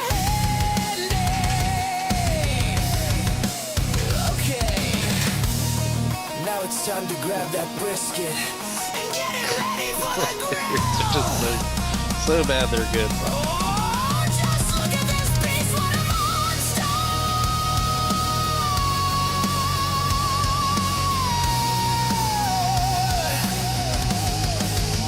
We're gonna clean it up a little by cutting off any little thin parts Look, you that turned that up might really get nice, a too. little too crispy. There you go. After that, we cut any excess fat away. I'm not actually gonna remove that much. You want a nice thin layer going on. Leave as much as you want, really. Most of it will render down anyway.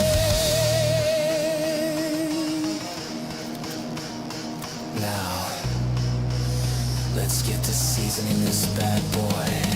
Don't forget, this is just a test. Forest meats never rest. Just a test over here for forest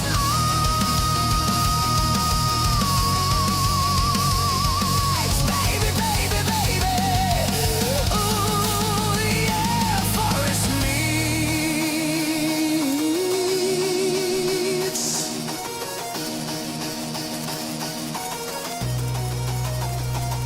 Forest meats.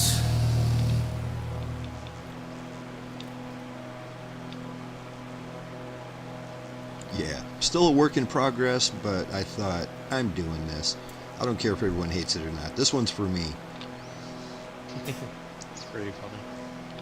But it's just like, yeah, it's so funny how it matches, like you said, it matches exactly what's going on. And I'm going to put this little thingy here. I like it. But don't get me wrong, one of these videos on in this style is more than enough to watch, but it's fun. Yeah.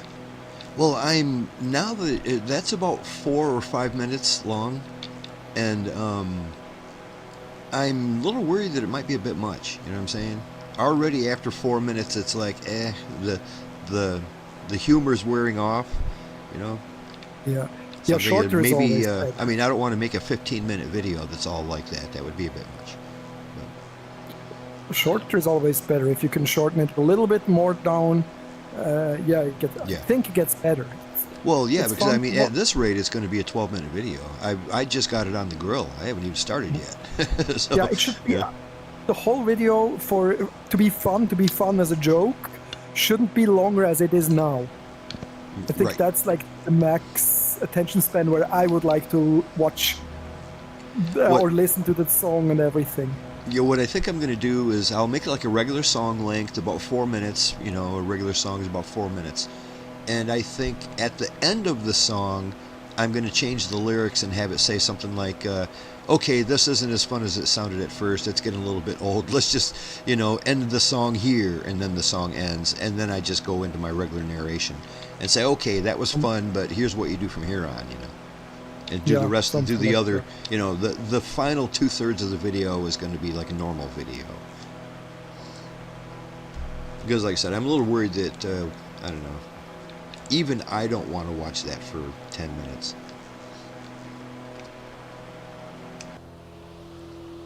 I mean, you can if you just throw it in AI. You can watch it once and Right.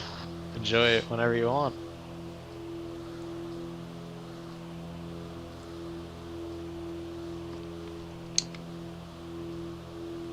Alrighty, we're already 31 out, so we're making good time here. We're going to have to go off to the left here quite a bit, so I'm going to go ahead and do that now. Since we're doing it so early, you won't have to go quite as far, maybe 10 degrees. Matthew, have you ever been near the criminal side of Austria? Kind of east of Innsbruck? East of Innsbruck, yeah, I've been there. Depends a little bit where. Like Criminal waterfall?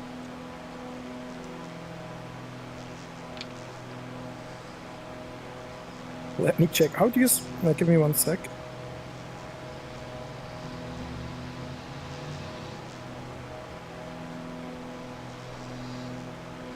How do you spell that?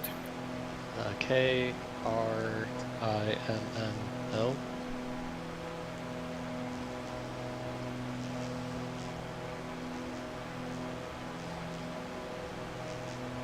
believe.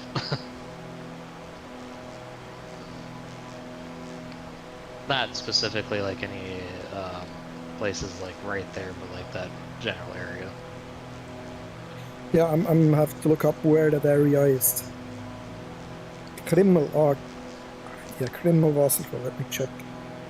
That's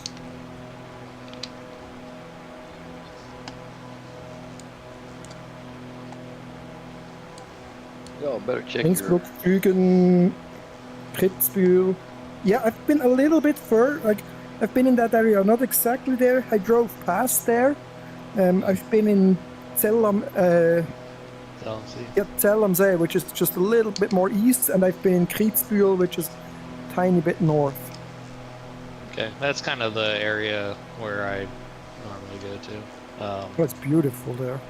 Yeah. Oh yeah.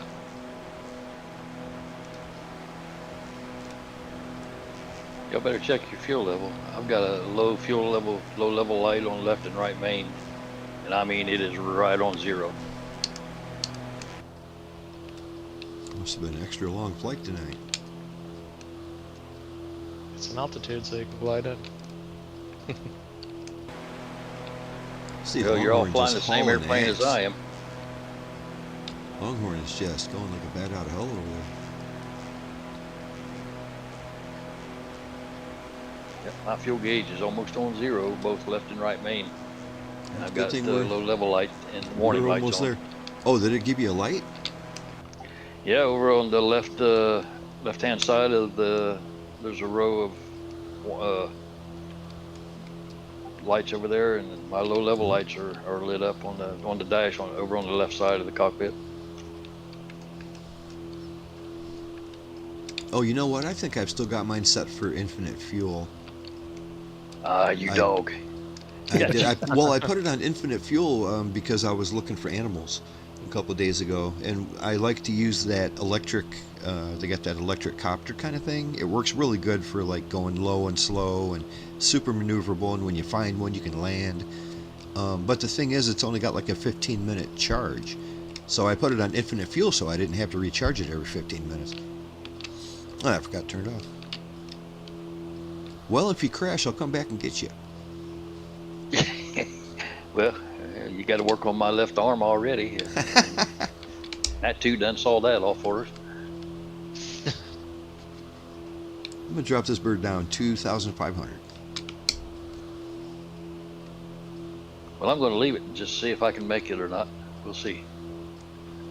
Well, hopefully it doesn't begin warning you when it's too late. Oh, it's warning me now. Yeah, well, hopefully it's not I had too late. 7%. I had 7% fuel left when I noticed my lights on, which I may not have ever noticed it if Wingnut wouldn't have said. Well, I would have eventually noticed it, I guess, if Wingnut would have said something. You'll notice it when you're sitting in the top of the trees. When it starts getting real quiet out there, you don't hear your prop. When you Laser. start sweating because the big ventilator is not turning anymore. Laser, when I get an electric vehicle, I'm gonna be sure to attach a supercharger to the engine. I don't have those problems. That's how it With works, infinite right? fuel.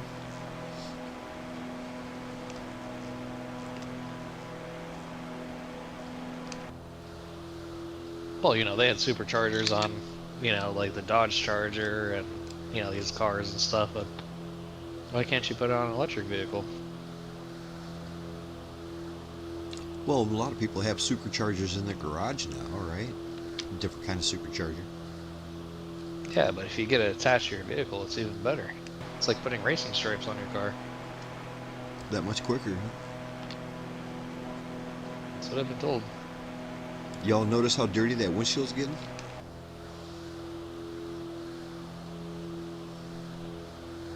My windscreen's got bug strikes all over it. Yeah, mine does too. Forgot that this one does it too, but not as bad as the Sky Courier. Nope, But it not does quite it. as bad.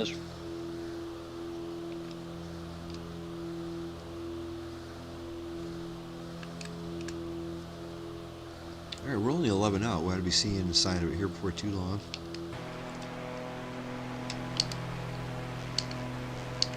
Once again, we're going to be passing right over Echo Sierra Uniform Kilo. Yes, ESUC. We're going to pass right over ESUC. Don't be fooled. We're going to the one past it.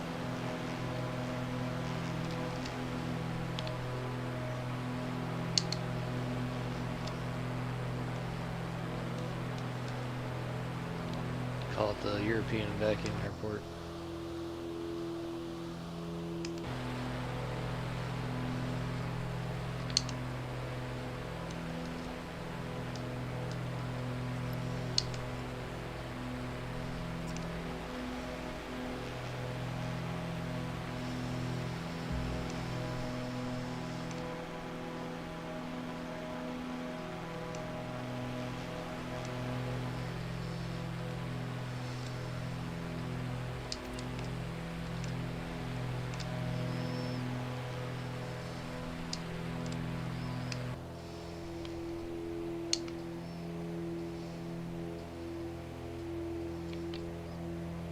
Turning final for runway 3.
Got some interesting little holes in the ground around here.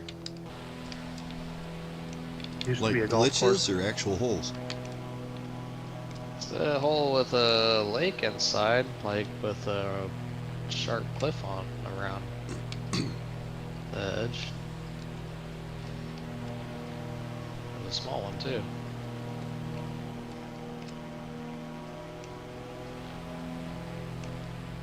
There's one over.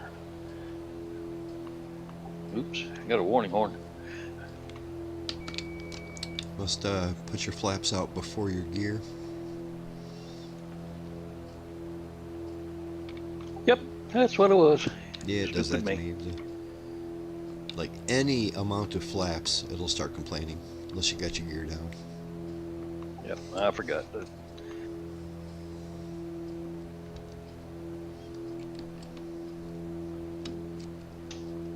This is on 2 mile final, runway 3. Yep, it's a good time. There went my engines. Oh, you're gonna make it? Yeah, I think I'm high enough to glide in because I can see the runway. I'm lined up with it, but my engines are gone. I'll make sure I'm out of the way. Go out there with the saw and cut them off to get rid of the extra weight.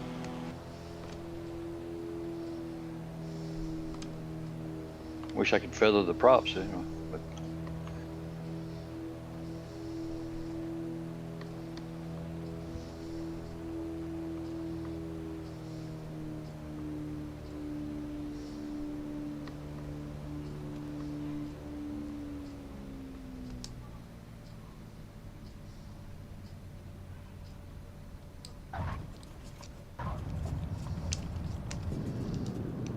sure is quiet up here. Weren't we just talking about that not too long ago? Yes, you were. This is kind of a nice looking little airport. Nicer for some than others. Ah, right on, Wingnut. You made it no problem, huh? Good to go. Yeah, good deal.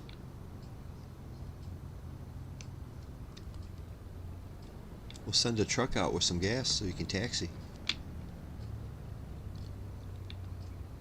Arena Arctica on the side of this building. Looks like a giant barn. Couple pink buildings over here. Weird. I don't know if that's just from the sun. To me too.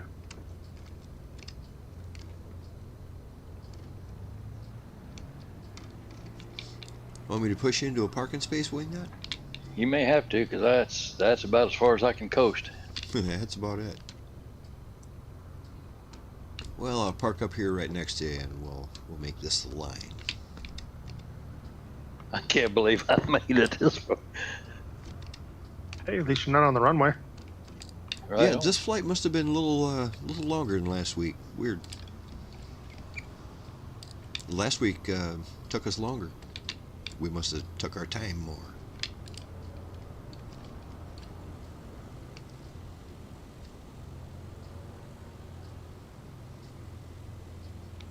Nice. Yeah, I always love it when, like I said, that building over there's got the cool painting on the side of it, and it says Arena Arctica, and that's clearly a handmade object. And there are so many objects in the world, I'm amazed that they have so many of them. Yeah, it's a nice big red doors on it. Yeah. The one you're talking about. Yeah, like I said, it's clearly not an auto-generated building. No, it looks nice. Mm-hmm. All the hangars here look good. Tell you what, it's a big world, and they have done a pretty good job with most of it.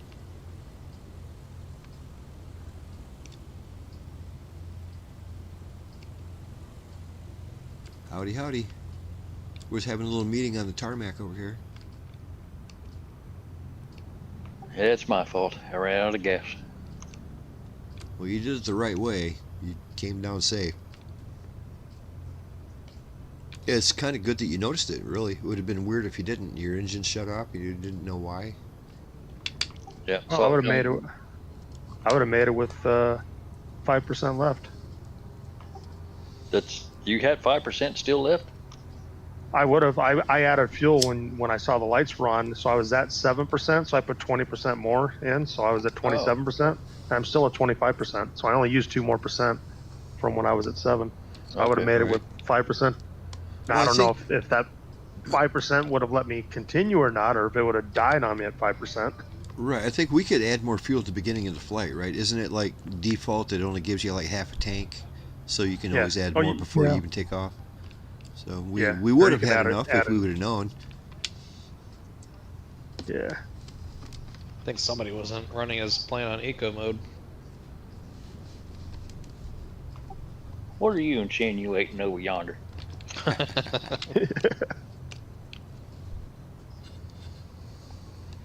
I could have done an aerial refueling, I suppose, but I just wanted to see if I could make it or not. And I just barely Hey. made. You landed without dying, so that's a plus. You could make it, and you did.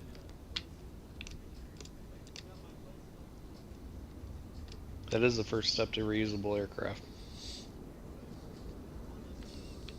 It glides real well, I can tell you that.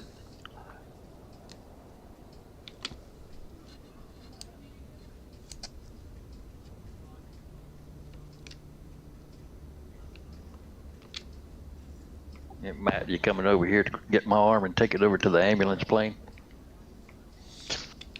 We've got Yeah, room that's for your the idea. arm. We just don't have room for the rest of you. I think somebody said they need to get your head checked out too. I don't know. Yeah, that's probably right, yeah. Just kidding. That might be the margarita talking. Oh, that sounds real good right now. Hold my beer, I can make it. That's what it was about. That's about right.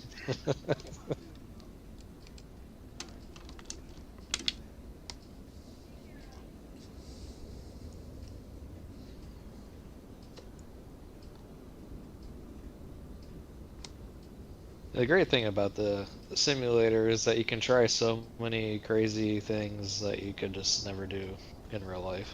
Oh, All the absolutely. temptation is gone. Like fly. Well, Like 90% of us are never going to have a license, 99% of us are never going to have a license. And this lets us, in a real nice way, check it out. Well, I mean, most people, if they save their pennies, can go do a 1 hour, discovery flight Still, though. lesson. I mean, you could, but how many people do? 1%? Less than 1%? not- I mean, Way less than maybe people should do. yes. Especially anybody that's excited about Flight Simulator. I think it's like, I know you can buy a great, yoke or, throttle quadrant for the same money, but there's still no replacement. Yeah, and it also gives you a reference point. Like if you're very much into Flight Simulator, it gives you a reference point on how realistic and what are you missing out on, or how you should handle it different. Well, still, it's hard to beat just the general aviation knowledge you get from Flight Simulator. You get used to the terms, you get used to what the instruments do and what they're supposed to do and how to use some of them.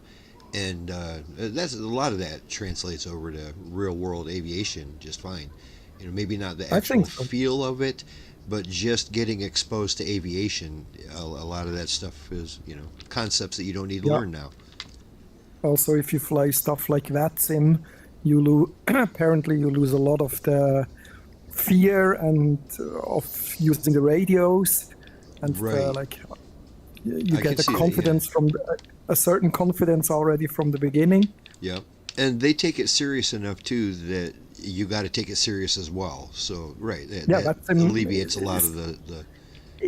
While not perfectly one-to-one fit, it gives you that training that you can listen to the stuff. You know most of the phraseology and how you can react and how you have to react.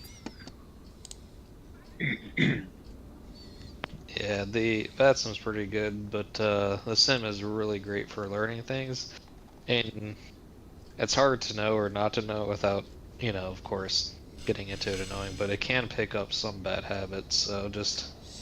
Oh, I can see that. Absolutely. That's Yes, really because you can get careful. real sloppy flying Flight Simulator and think you're doing just great, when in reality, you would have killed yourself a long time ago. I imagine there's a lot of people who think they're a lot better pilots than they actually are. Hey, no piling on over there. The famous "I can land this airplane if the pilot dies." No, but I think it gives you some base knowledge.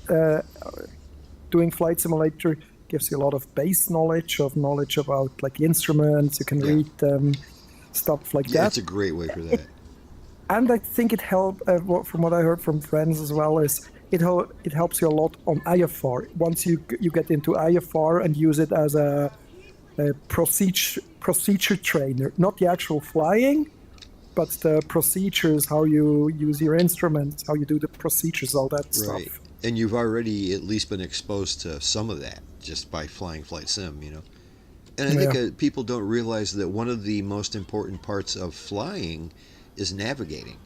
Getting from point A to point B. People don't realize that, it's not the easiest part of flying. You know what I mean? There's the flying is actually in a lot of ways easier than figuring out where you're going and how to get there and how to get to the right runway and all that kind of stuff.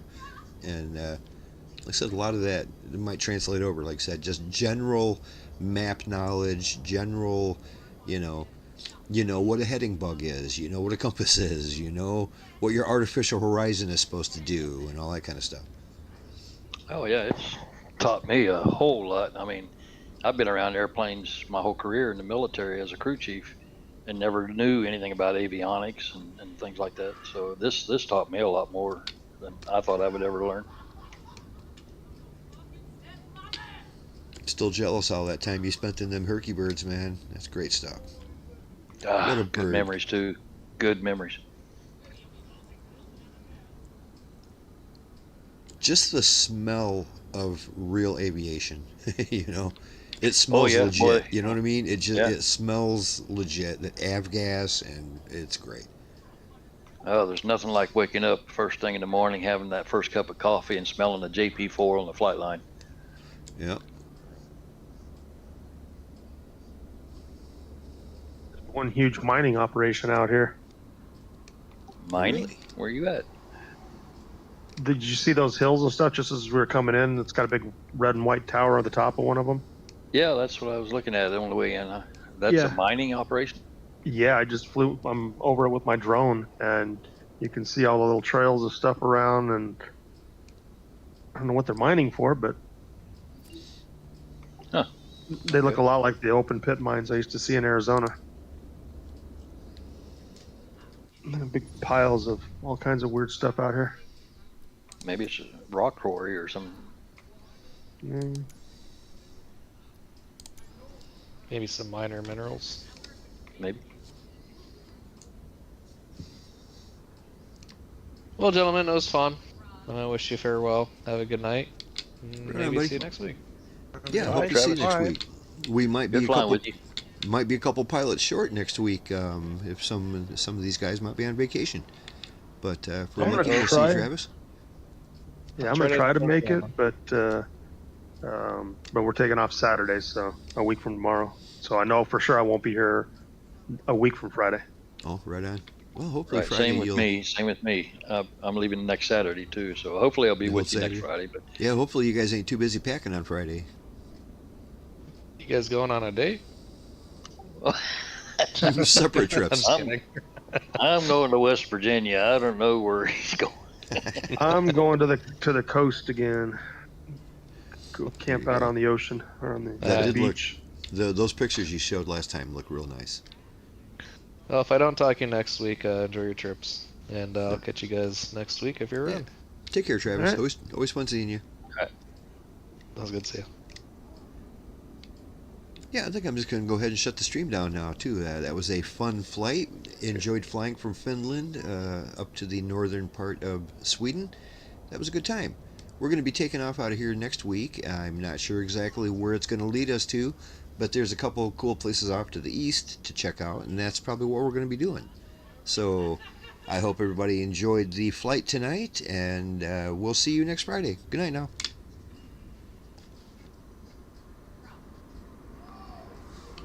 I just realized I'm saying good night, and I'm not even prepared to shut it down. Okay, good night.